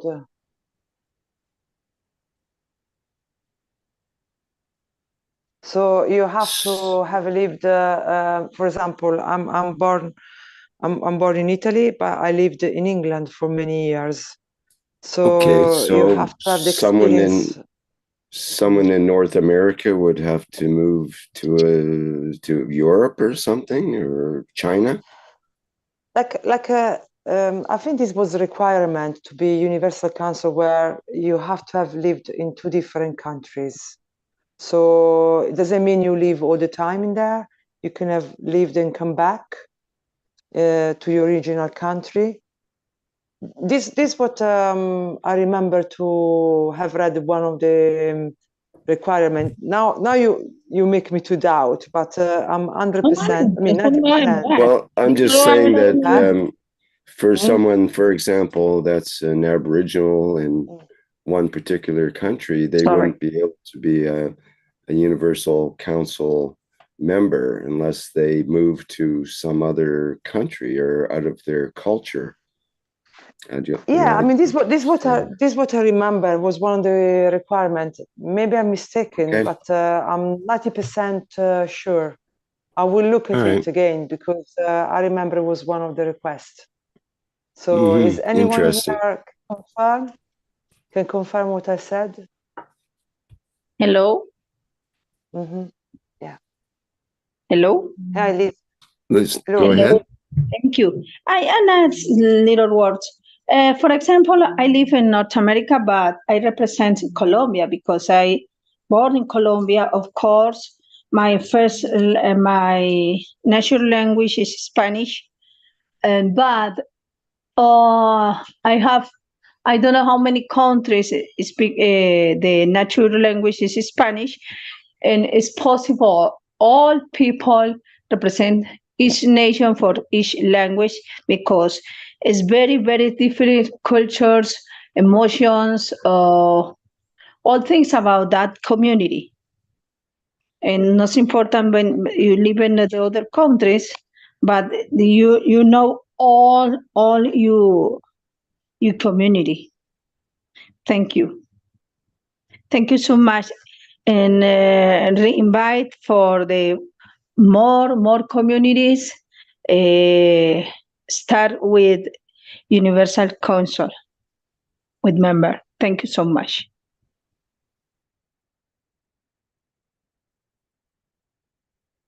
Thank you, Elizabeth. I think that's unless anybody else has got anything else to say, I think that sort of takes us to a position of completion of this particular part. Thank you, Rick. Thank you all.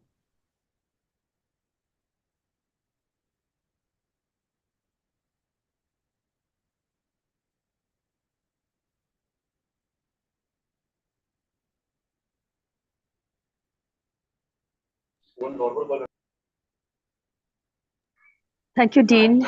Thank you, Elizabeth.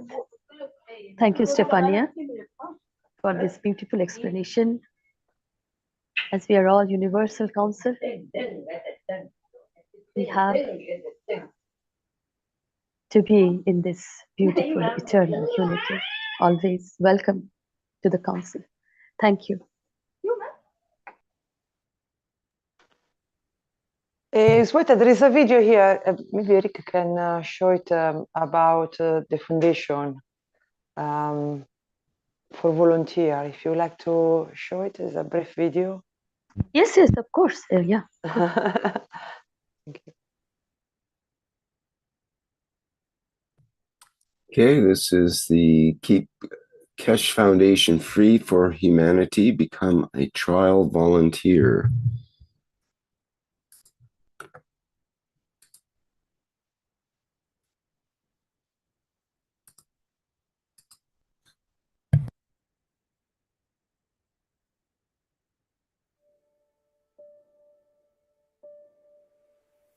Keep Keshe Foundation Free for Humanity.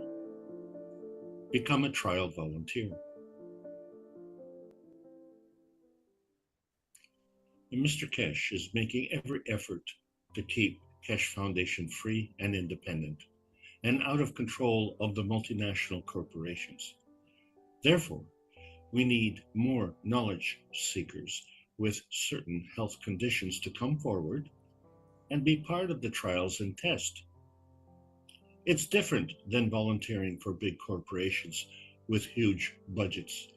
For one thing, they pay you to put experimental drugs inside your body because you are taking a risk. With plasma science, it is totally opposite. You are working with plasma fields that cannot damage you, and usually your condition changes or goes away.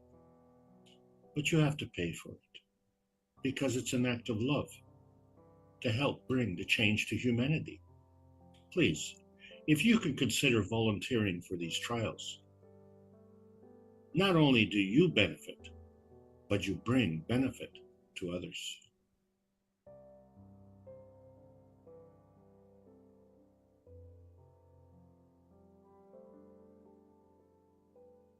This is the tooth of a child, and you can see it literally to the flesh. And this is very few weeks later.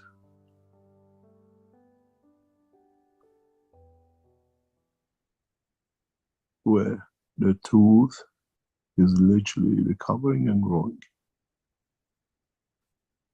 And when you see the changes are so fundamental.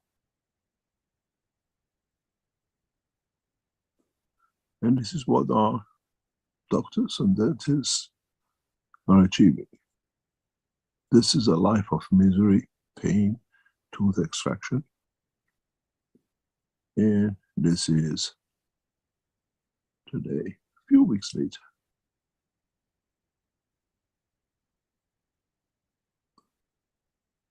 And you walk away for all the problems. How far this will go? Will it become a complete tooth in the next 6 months, 12 months? And would we see the changes? Because if you're a dentist, and if you're an ordinary man, you can understand the difference between the two. No chemicals, no medicine, nothing was used. The target of our dentists and doctors is to grow tooth where it has gone. It's been pulled out if it's possible. It's been the dream of the dentists. And using the new technology by them, I'm sure they will try. As you can see, the difference between the two is very clear. We see new bones, new structures, new covers appear. It's the same for us with the what we call the world of salinity. Can we create the condition? Would you like to change the screen, please, Greg? Can we come to the point that with application of the remote, we can deliver directly, for example, to build a piece of wall of a heart of a baby the way we did with a tooth from thousands of kilometers away without open heart surgery. Can we rebuild part of a kidney which has been damaged in your dialysis machine?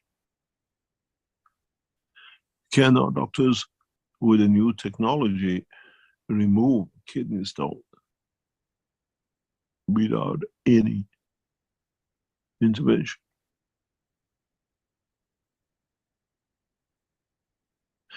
Do they need to change the salinity within a kidney for the stone to melt within a few sessions? And now you understand why we tell you, volunteer. Do you want me to go to multinationals and tie your hand with research? Or do you want to do it yourself and help the others and our doctors to understand? We are not in medical practices. We are in elevation of the soul, how the soul decides to change the what we call dimension within dimension of physicality. And secondly, all these trials done by the doctors. We are providers of the knowledge.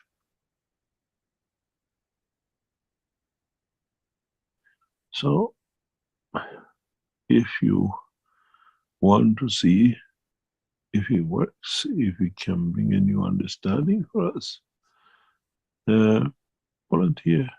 And opposite to the other researchers or doctors and institutions where they go out and look for billions to pay scientists to find out, Keshe Foundation asks you to pay for, as volunteer, for us to learn, for scientists to bring the new dimension.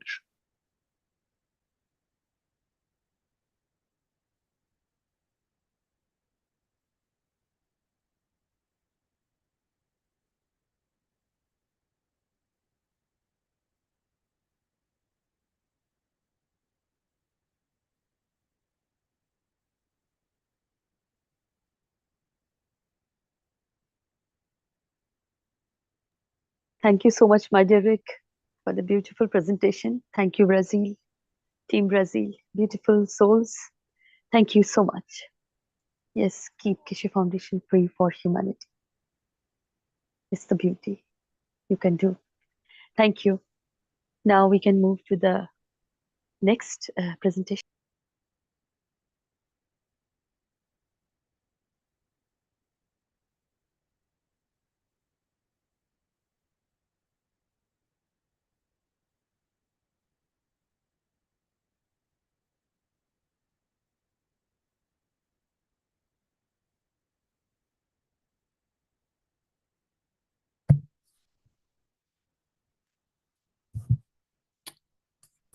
Okay, our next video is what is excuse me, what is happening behind the scenes in the world? An interview with Mr. Keshe, and just let me get that set up here. Just be a second. And this is part two, in a way, a follow-up video. Sorry, that was recorded in Sanya. I think you need I thought you needed a little more time, but go right ahead. No, yeah, please go ahead, Mark, and set it up a little better. No, this is a follow-up on a first interview given by Mr. Keshe to the Italian interviewer here. You'll hear it's perhaps in two languages. And this interview was conducted as part of the Iranian New Year, or following the celebration of the Iranian New Year. And Mr. Keshe spent about 30 or 40 50 minutes in this interview explaining what is actually happening behind the scenes in the world. And it's quite, again, an illustrative and elevating interview for all of us.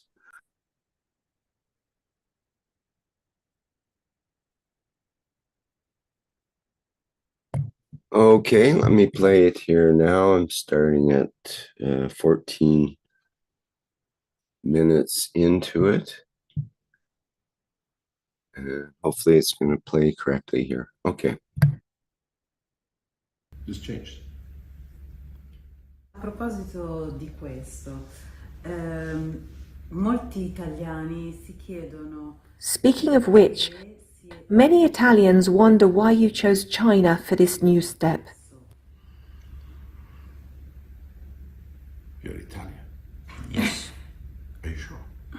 No. I spent 6 years with Italian scientists. I lived in Desenzano. I moved south to Bari, Barletta, working with scientists. I worked with many nuclear physicists in Italian nuclear center. We made some tests and a lot of work we did with the Italian water contamination and all sorts. But then, before that, we spent 10 years in Belgium with the Belgian scientists, and then before that with the British.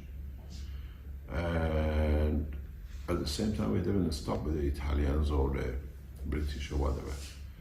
China, we spent 7 years in China. It's not just a stock conference. We came here in 2017. We done a lot of work, a lot of tests, a lot of technology proving. It's not just you get these people just turning up. Yes, it is. And a lot of work has been done here by knowledge seekers. And at the same time, a lot of Chinese scientists know the technology. They are on the edge of it. They understand it. And so this is another stop. We moved to what they call it, United States in a bigger way. We have already structures. You're here in a very short time. We already have opened the doors in Brazil. Russian scientists are already with Keshe Foundation for 20 years. Some of them leading space scientists. This is part of the structure, and this is not new. We started this series of conferences in 2019. Was planned where we are going. Corona came in the middle, we stopped us. The first conference was, we had in Italy, in Rome, 2 conferences. The very first one was in Dubai. Then we went to Brazil. We went to Malta, and while we were in Malta, Corona came and everything shut down. Yeah? So we had 2 conferences in Italy, in Rome. First and second conference of Rome. And then now we had 2 in England in 2023, 1 is here. We moved into Iran, Washington, Brazil, and then next and next and next. Because this is not a show, this is a teaching. And the way you have never seen a conference, the way you've seen a passport days here. It's not somebody standing on the top and next one coming reading the next article. The audience is part of the knowledge.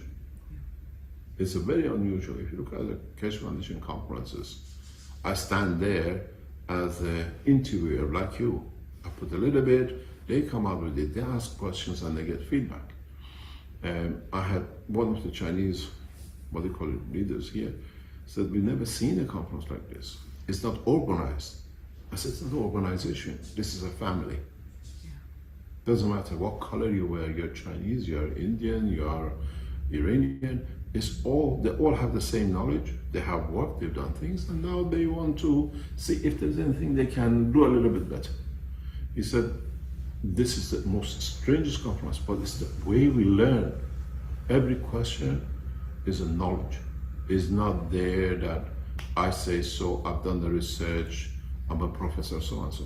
They're all professors, they're all scientists in their own way. This is the way this knowledge will go. It will be carried by the people the way it's carried in China. In Iran, we have the same. We have the same in Austria, we have the same even in Belgium. We cut Belgium out because of the reasons we have. We have opened the doors for the Belgians to come back in. The foundation, according to security statistics, has over 100 million people who come, who go, who learn, who do things. And they just pop out, more and more comes. But it's a natural process. You're Italian. Who made the first pizza first? Chinese. No, the noodles. The pizza is yours, the noodles is there. But because joking. it's such a delicious thing we all enjoy, you come to China, you get the pizza, you go to Africa, you get the pizza, you go to Italy, you get no pizza, it's no good. You go to England, you get the pizza. So because it's something we all enjoy, everybody does. And this knowledge will be like that. So this is the extension of the knowledge. And we are just servants to people. We just extend the knowledge. They use it and they work with it. And many people are using it. Questa conoscenza nasce per portare la pace, e questo è stato detto nella conferenza. This knowledge was born to bring peace, and this was said in the conference many times. But I don't know how much the audience listening to us understood how new technology and a new understanding of science can really bring the conditions for global peace to the table. The governments all understand. Peace is the consequences of the knowledge. It's not the target of the knowledge. This is what I explained in the teaching and in my talk with all the diplomats and politicians. We are not, we say we do the technology in exchange for peace. This is the title of the Keshe Foundation, it's our motto. But we are not giving technology to the government. We are giving technology to the people that they, as they use it, forces the condition of peace. We're giving it to the government to show what your people can do, that they understand is not exclusively of them. We are pushing to the next step. What we saw here in this conference was very simple. At one point, the feeling, because I see them, we talk to them, we have lunch with them, was that we are less knowledgeable about this technology than the people who are farmers here. One of the academicians was offended that there's a farmer here who works in the garage, makes a space reactor, and him as an academician has no clue about it. It's not anymore, I oppose it, how much have I missed? And you've seen here in the conference is not them and us. We hug, we kiss each other, the Chinese, the rest, because it's a family. The same. You know, we spent 7 years here, he wasn't sitting behind a desk, it's just working, doing things with people. So the scientists in this conference, which was very clear, we had the same emotion feeling in Malta. In Malta, we had the same with the scientists who were brought in by the different groups, that how come we literally know than a woman in the kitchen as a housewife, and I'm supposed to be an academician. This touched the Chinese academicians this time, because when we had a meal with them, they said, this is what surprises, we miss the knowledge. It's not that the knowledge is not there. And so we teach enough, people use enough, that we show the governments, you're the one who's left out, but you want to make it inclusive.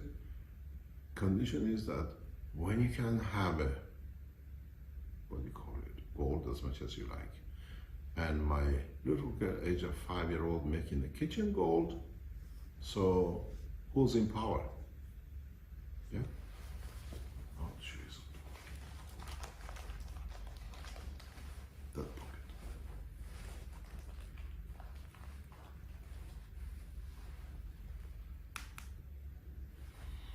This is the amount of gold which has been made inside concrete blocks in the past week.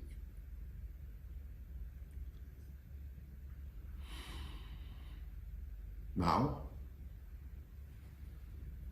this is 70-80% gold. This is 90-95% gold. We have separated.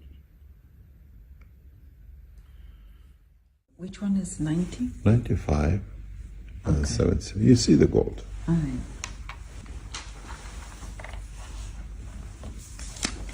Now, can you hold this? Don't take the energy.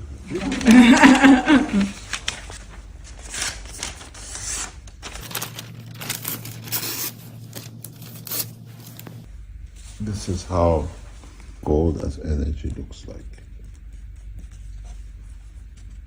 You can see it. Yeah? Absorbed in your body. Because it's a plasma. Now you're worth a little bit more. I sell a gram of this gold for €1,000 per gram. It's about $1 million a kilo. For a real gold, you pay $50,000-$60,000. The difference between this gold is the plasma of the gold. It's the energy wherever you go in the universe. Nobody can give you this. And if you understand what you can do with this, because we don't say just it's gold because we say so. Chinese military, Chinese laboratories have confirmed it as an energy is gold. So we know it's there. We showed the data from the labs. Plus, part of this material is the materials which indicates that the gold exists in the environment, which means another 20, 30, 19, whatever elements.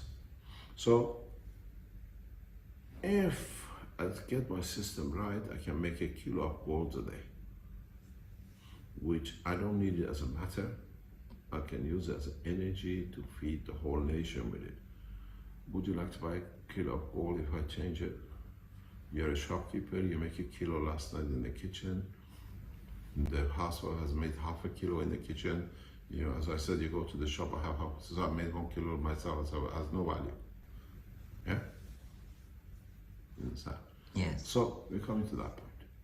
And then we're coming to another point that if you understand this and you can put this in a specific condition, and I put this beautiful lady in between it, she can have all the food and medicine she likes. Do you want to go and kill a cow to feed yourself? Do you want to go and cut a, what do you call it, a vegetable, which is a life? Or would you stand in between this and get everything you need without killing? You understand? So to you as a gold might become a ring, and then you make your commitment for life to a woman. To me, it's a life-saving thing. It's the energy of it. If you hold what I hold, my fingers are tinkling with energy. In a way, up to now, we use what I carry, this is beautiful. We use this thingy, getting it right there, to start a fire, if you understand it, with a match. Now I do the same thing, I start a fire of knowledge in a bottle. There's no difference. Here we use this to cook, to burn, to create energy. Now the energy comes from this.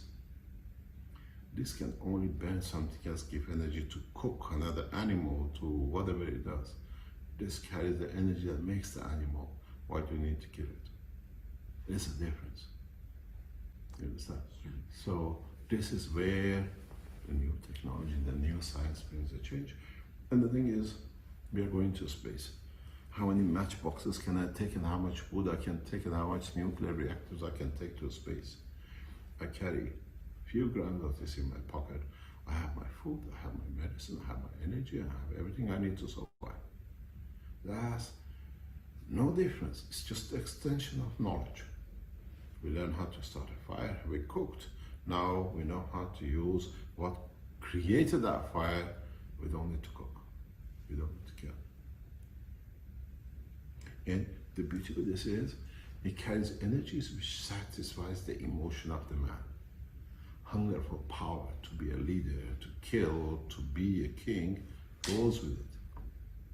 It satisfies not only the stomach of the man, but the emotion of the man. And that's where the peace will come. And we are not talking theory because it's there and it's made in concrete Rome in 4 days. When we did it with the Chinese Rome in 4 days. When we did it with the Chinese military in the mountains, the whole room, the whole environment, outside, inside, is gold.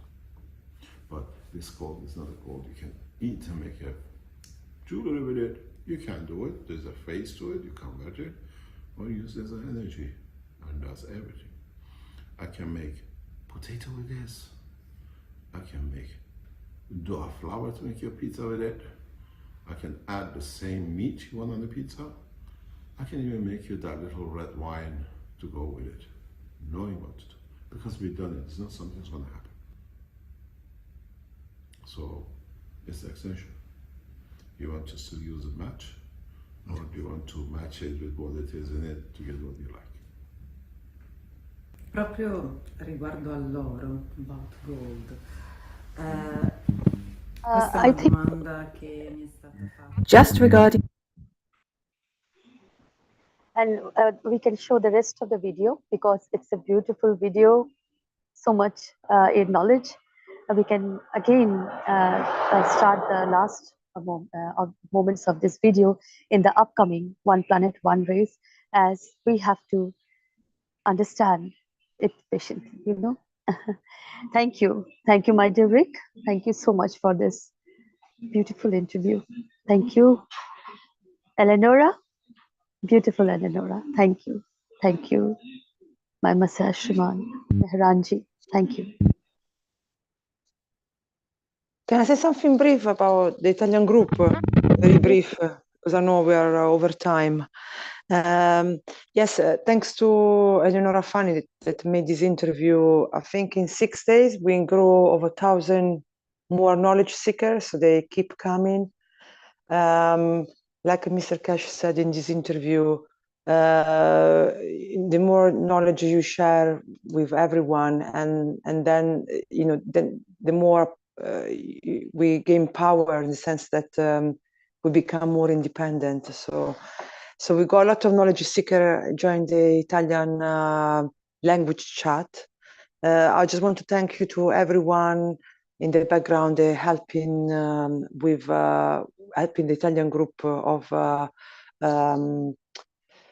how you say it, to accommodate the requests. So helping on make sure the people who are coming are getting simple information that we can translate. So I just want to thank everyone for your help. Yes, it's going very well. I will keep you informed, but I don't talk much because we're already a lot over time. So thank you. Thank you, my dear Stefania, for your beautiful words. Thank you always. Now we can move to the next presentation.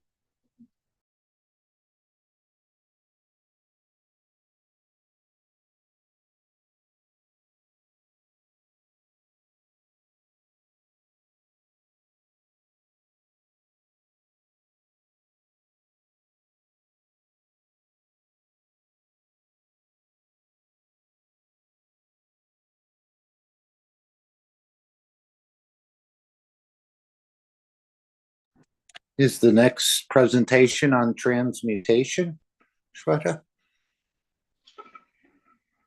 Yes, transmutation. Yes. Yeah, in that case, I can talk, I guess. So I haven't started yet for that reason. But if it's transmutation, we can talk. Yeah, sorry, I think I got out of order there. So go ahead, Mashfaq. Okay, all right, I'll start then. This is Mashfaq. I am Universal Council member supporter for Bengali language. So this is our usual discussion on transmutation. And today we're going to talk about something, as you may know, I teach people from various parts of the world. And in doing so, one of the things that I've encountered is people's difficulty in getting hold of what's the soul aspect, how to operate, how to function in the energy state or with their soul. Now, many of us here have the privilege of interacting with the enhancement unit in one way or another, through the meetings and through the specific sessions that are still ongoing.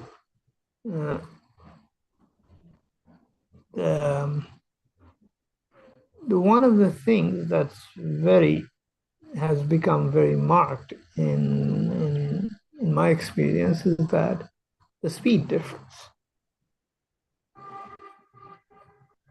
When we are engaged with our soul, things happen very fast. And I mean, then the intention gets executed. You know, somebody wants to go to the moon and it's just immediate. And somebody wants to go, okay, experience some past relative. So it's immediate. And space and time does not seem to have any effect on these kind of traversal. And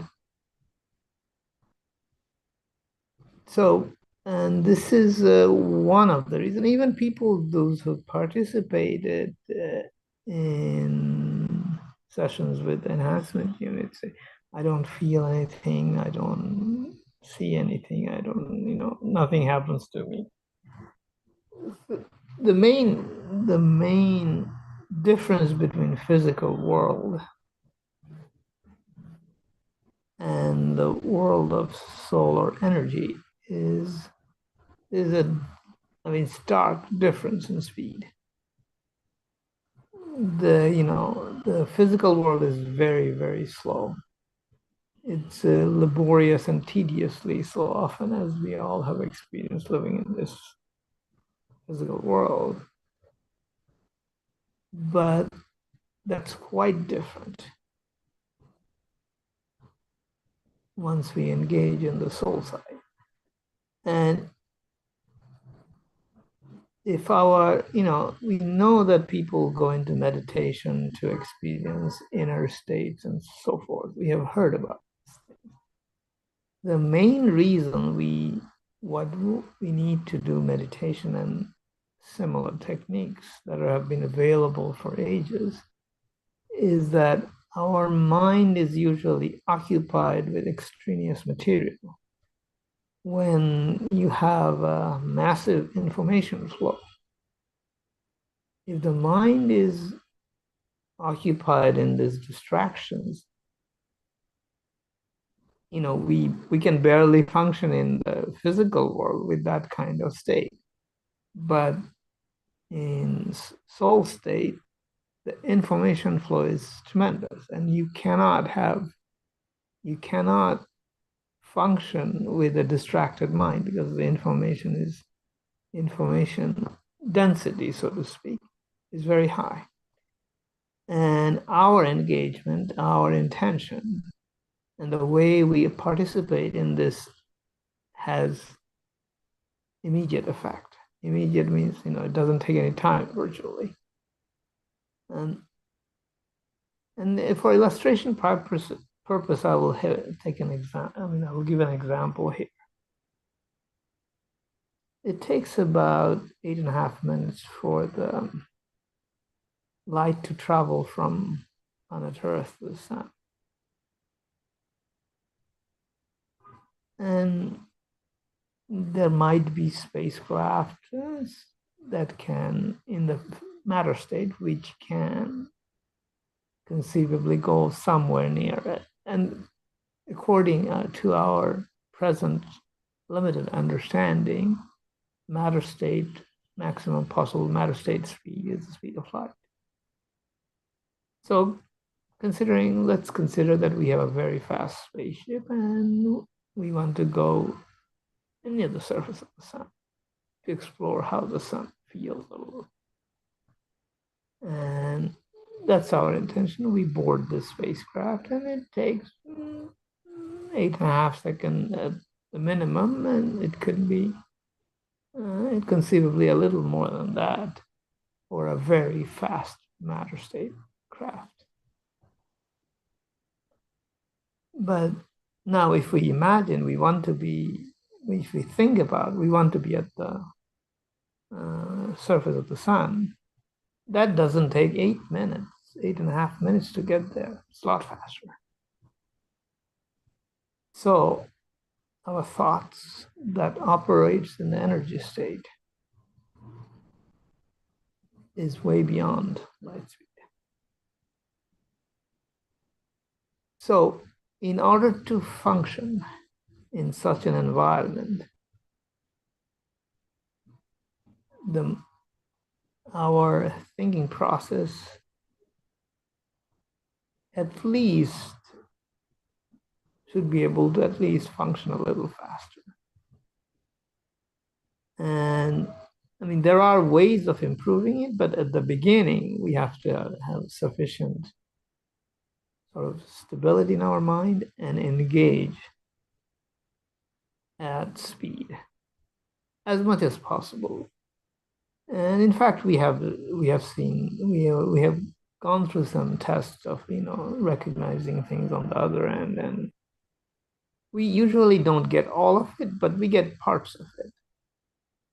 And because the information flow is very fast, and but as we become aware of the speed and also know at the same time that we can operate at that speed, we start to get much more, or engage in a much more meaningful way in this world of solar energy. So this is an adjustment. And this is one of the things I find very difficult for many of my students. That I mean, I sometimes do we try things out in the class.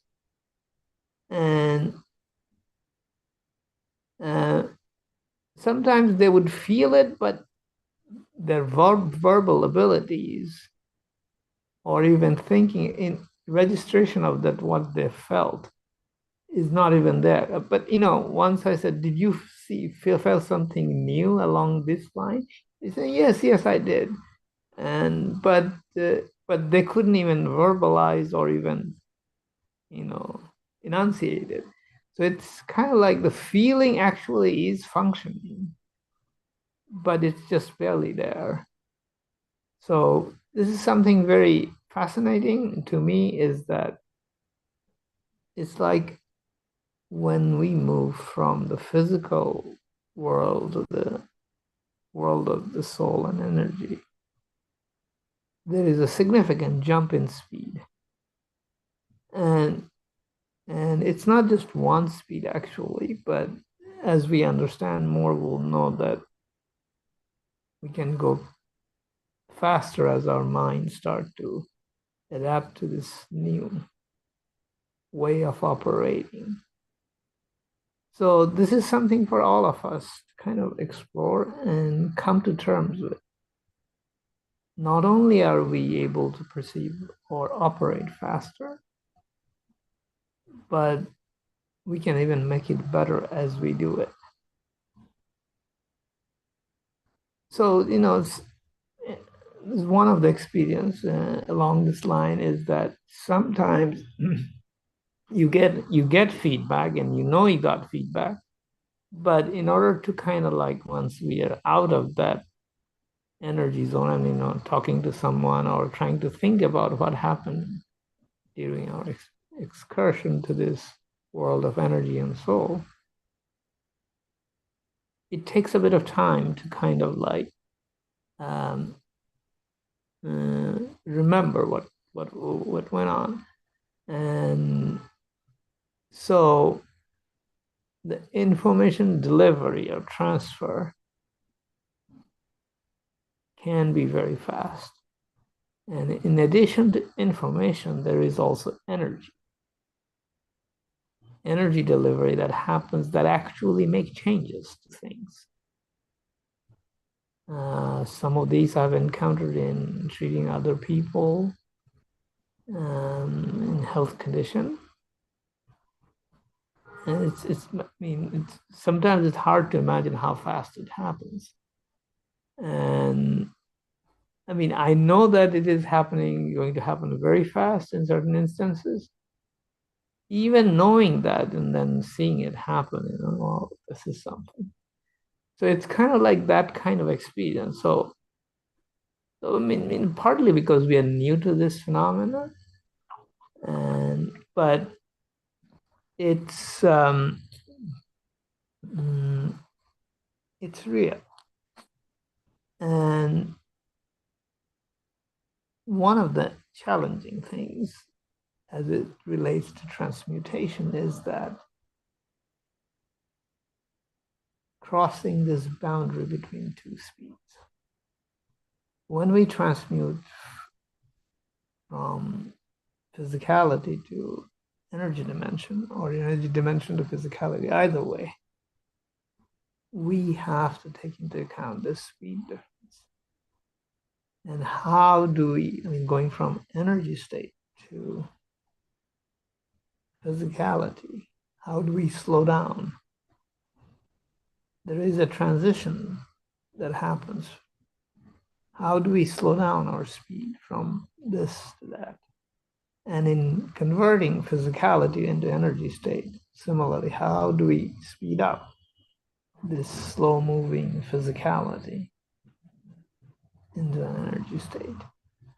And these are things we are learning, and these are part of our learning. And perhaps a good example would be what we know very well with some of the fast jet aircraft cross sound barrier, and we know there is a sonic boom when they cross this sound barrier.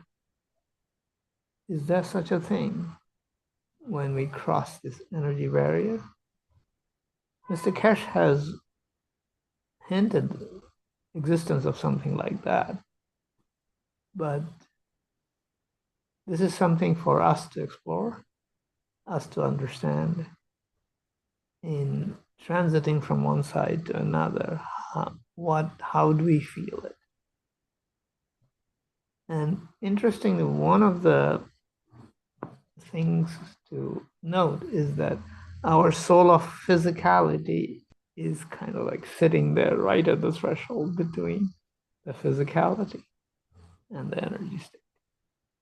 And so there is a role to play for the soul of physicality here. And this is something that requires our awareness, our engagement, and knowing that this speed change is part of our reality, which we can easily take advantage of in a health situation we know, direct treatment as well as treatment through enhancement unit. We have seen things happen very rapidly. And we can even engage our soul without the enhancement unit doing so. And the results and our effort, our engagement is ours to explore. It's difficult to convey all of these things in words, but we can give approximate ideas. Like, for example, as we were comparing the speed of light and our thoughts in reaching the surface of the sun. So we can do a lot. And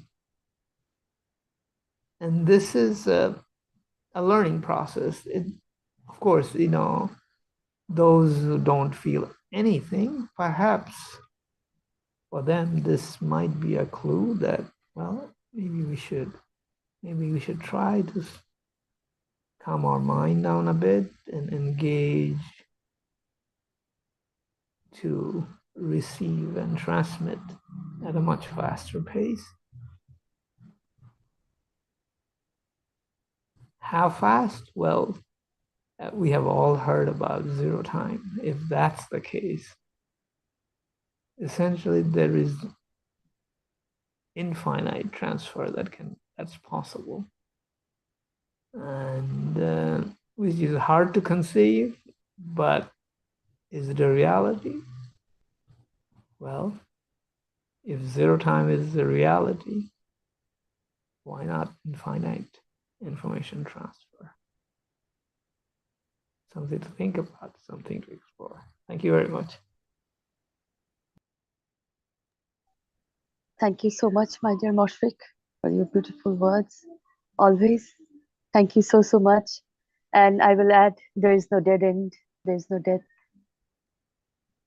You don't have to die for the transmutation, because plasma is always in action. It's a universal energy, and there's a decay of what you don't need anymore.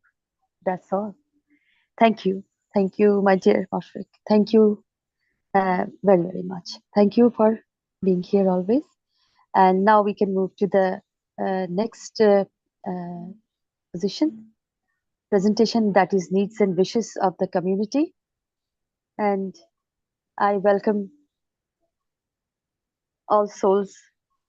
Welcome, welcome. Is there any questions, as we are all learning? And is there any question or sharing? Please, welcome.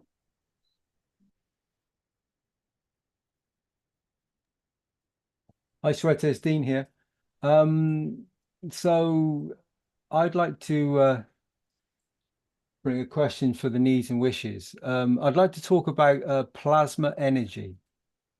And for everybody that's present, many people know this and experience this. Everything you see in the world and all that is unseen is formed, manifested, and comes into existence by the interaction of magnetic and gravitational fields. Energy is everywhere around us in our environment and is within us. Different conditions and factors are involved in the creation of energy. And the current method of energy production and its use is not efficient. It is wasteful and damaging to our planet and its species. So one of the biggest challenges for humanity is to find ways in which to harness and use available, abundant energy that is all around us without causing damage to the species or our planet. Plasma technology is the solution.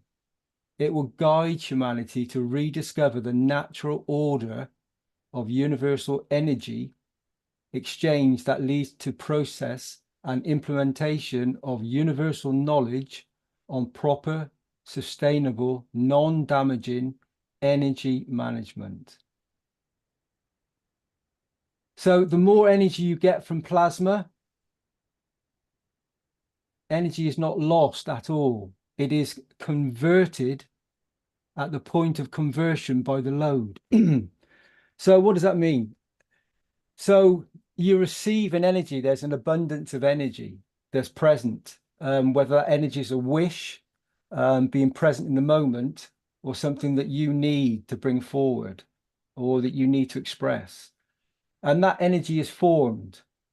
And that energy is, once it's formed, then it has to be utilized, has to be used. So in the universe, they would reuse the energy and would move it, would change it, would take it to another position, and it would be used once more. Nothing is wasted. So your thoughts, your intentions, your as the beautiful things that MOSFET was saying, when you formulate, when you understand what it is that you really need, then you make the intention, you create, and then that goes forth out. That wish, that need goes forth to the community, to the person, to the nation and beyond. You created an energy flow. So, and you've sort of loaded it. So the more energy you get from the plasma, and nothing is lost. So everything you see around you is an energy transfer that's taken place, time and position, through a manifestation of an interaction in the universe, in the environment, in the manifestation of a creation that is basically souls interacting in magnetic and gravitational field interactions that create plasma. And then when those two plasmas or a plasma interacts with another plasma, then you start to formulate matter state and other plasmas, other conditions. So your wish has a field strength that will manifest at some point for somewhere, and it will never be wasted. If it's not correct in the moment for certain applications, then the universe, the soul's presence will use that energy and gently put it into a position where it can be of better use, and it will never be wasted. So always give with unconditional beauty and love, and then receive from that energy that you send forth for a very long time. If the energy is correct and the souls agree to it, you're going to receive back from it. And that's a beauty for you. As we know, the energy of the soul of man is in time, place, and position for an eternity, for a very long time. The physicality of man is just a small blip in time. It's a jacket, it's a coat we wear for a little while. So when you make the intention, remember that the energy of it doesn't just stop. There's no limitation from the soul. It carries on and carries on and reaches other positions all across. So the knowledge, the responsibility, the needs and wishes, make sure that they are the true intention of the beauty of your soul when you bring them forward. Again, thank you for listening. Thank you, Sweta. Thank you, Rick.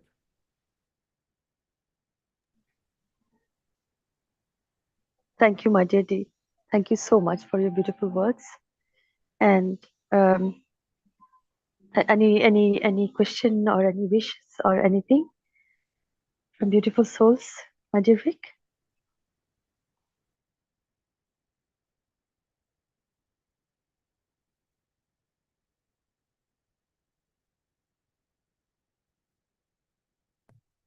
Oops, sorry, I've got confused with the screens here and lost my program once again. Just a minute.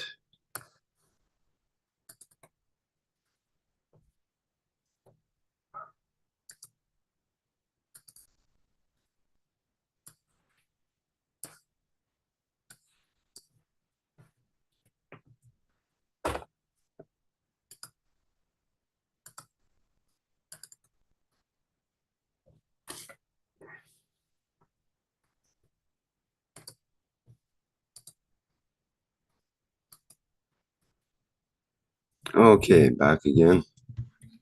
Rick, is there any question or sharing from beautiful souls here?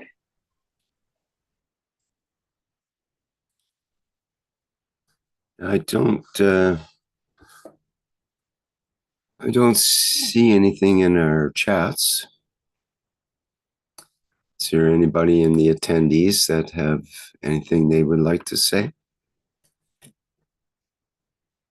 If you put up your virtual hand, I can open your microphone. Rick, can I just quickly say that I feel that the position we have at the moment between certain nations, and we know with the situation that between Iran and Israel and all the nations that are involved in this, we as the Universal Council and all the souls that are present wish a very beautiful outcome where the technology comes forth and really shows that we don't need this energy form of this conflict. With everything that we've spoken about today, we now know that all elements of humanity can be introduced in a way in a plasma that can be beneficial and enhance all conditions across all the nations. And it's here to give unconditionally. So, and it's, Mr. Keshe said this many, many times. It's knowledge, plasma knowledge, universal knowledge in exchange for peace. So when we have that peace, then we can have all the energy that we require, and the technology is brought forward to all the nations in this moment. And I think it's very important that with certain situations that are in position at the moment, that we bring the needs and wishes, the thoughts and intentions of the soul to elevate the souls of the religious and the world leaders to bring them into balance and peace in this moment. And I'm sure we all feel the same. Thank you, Rick. Thank you all. We are present, my dear Dean. Thank you so much. Thank you, of course. If there is no sharing or question, we can go to the next presentation. My dear Rick. We are here to serve, not to be served. Coming out of the decay of thousands of years. Thank you. And again, I welcome Suswagatam to the beautiful energy, beauty and totality of Keshe Foundation Spaceship Institute, organization, family of love and peace. And I will say, follow, jump in, join, love, hug, Keshe Foundation. Spaceship, be in space of love. And I am Shwetanvar. You see Hindi language, and a volunteer, a knowledge seeker, a lover of Keshe Foundation, Spaceship Institute. Thank you so much. Thank you so much. Always beautiful souls. Always to be here. And salam, namaste, salute. Thank you.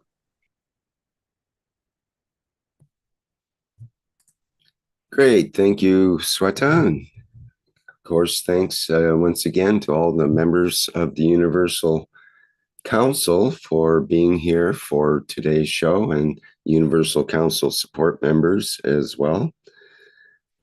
And lovely presentation. This has been the 322nd One Planet, One Nation, One Race for Justice and World Peace here on Tuesday, April 16th, 2024.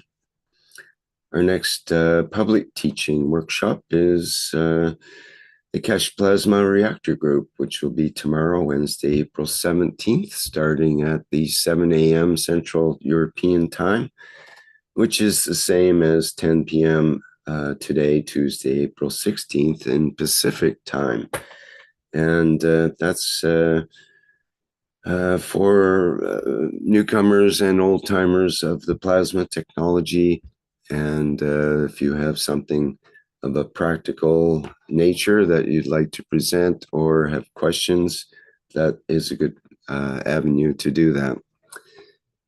Okay, I think that's it for announcements for now. And the announcement is about music and dance. Yes. Break the silence. Thank you, Sweta. That's thank you, right. Thank you, my dear. So we have our last bit here. Just get that lined up. And that's the Flight Enhancement Spaceship Unit music version. Thank you, everybody, for attending today.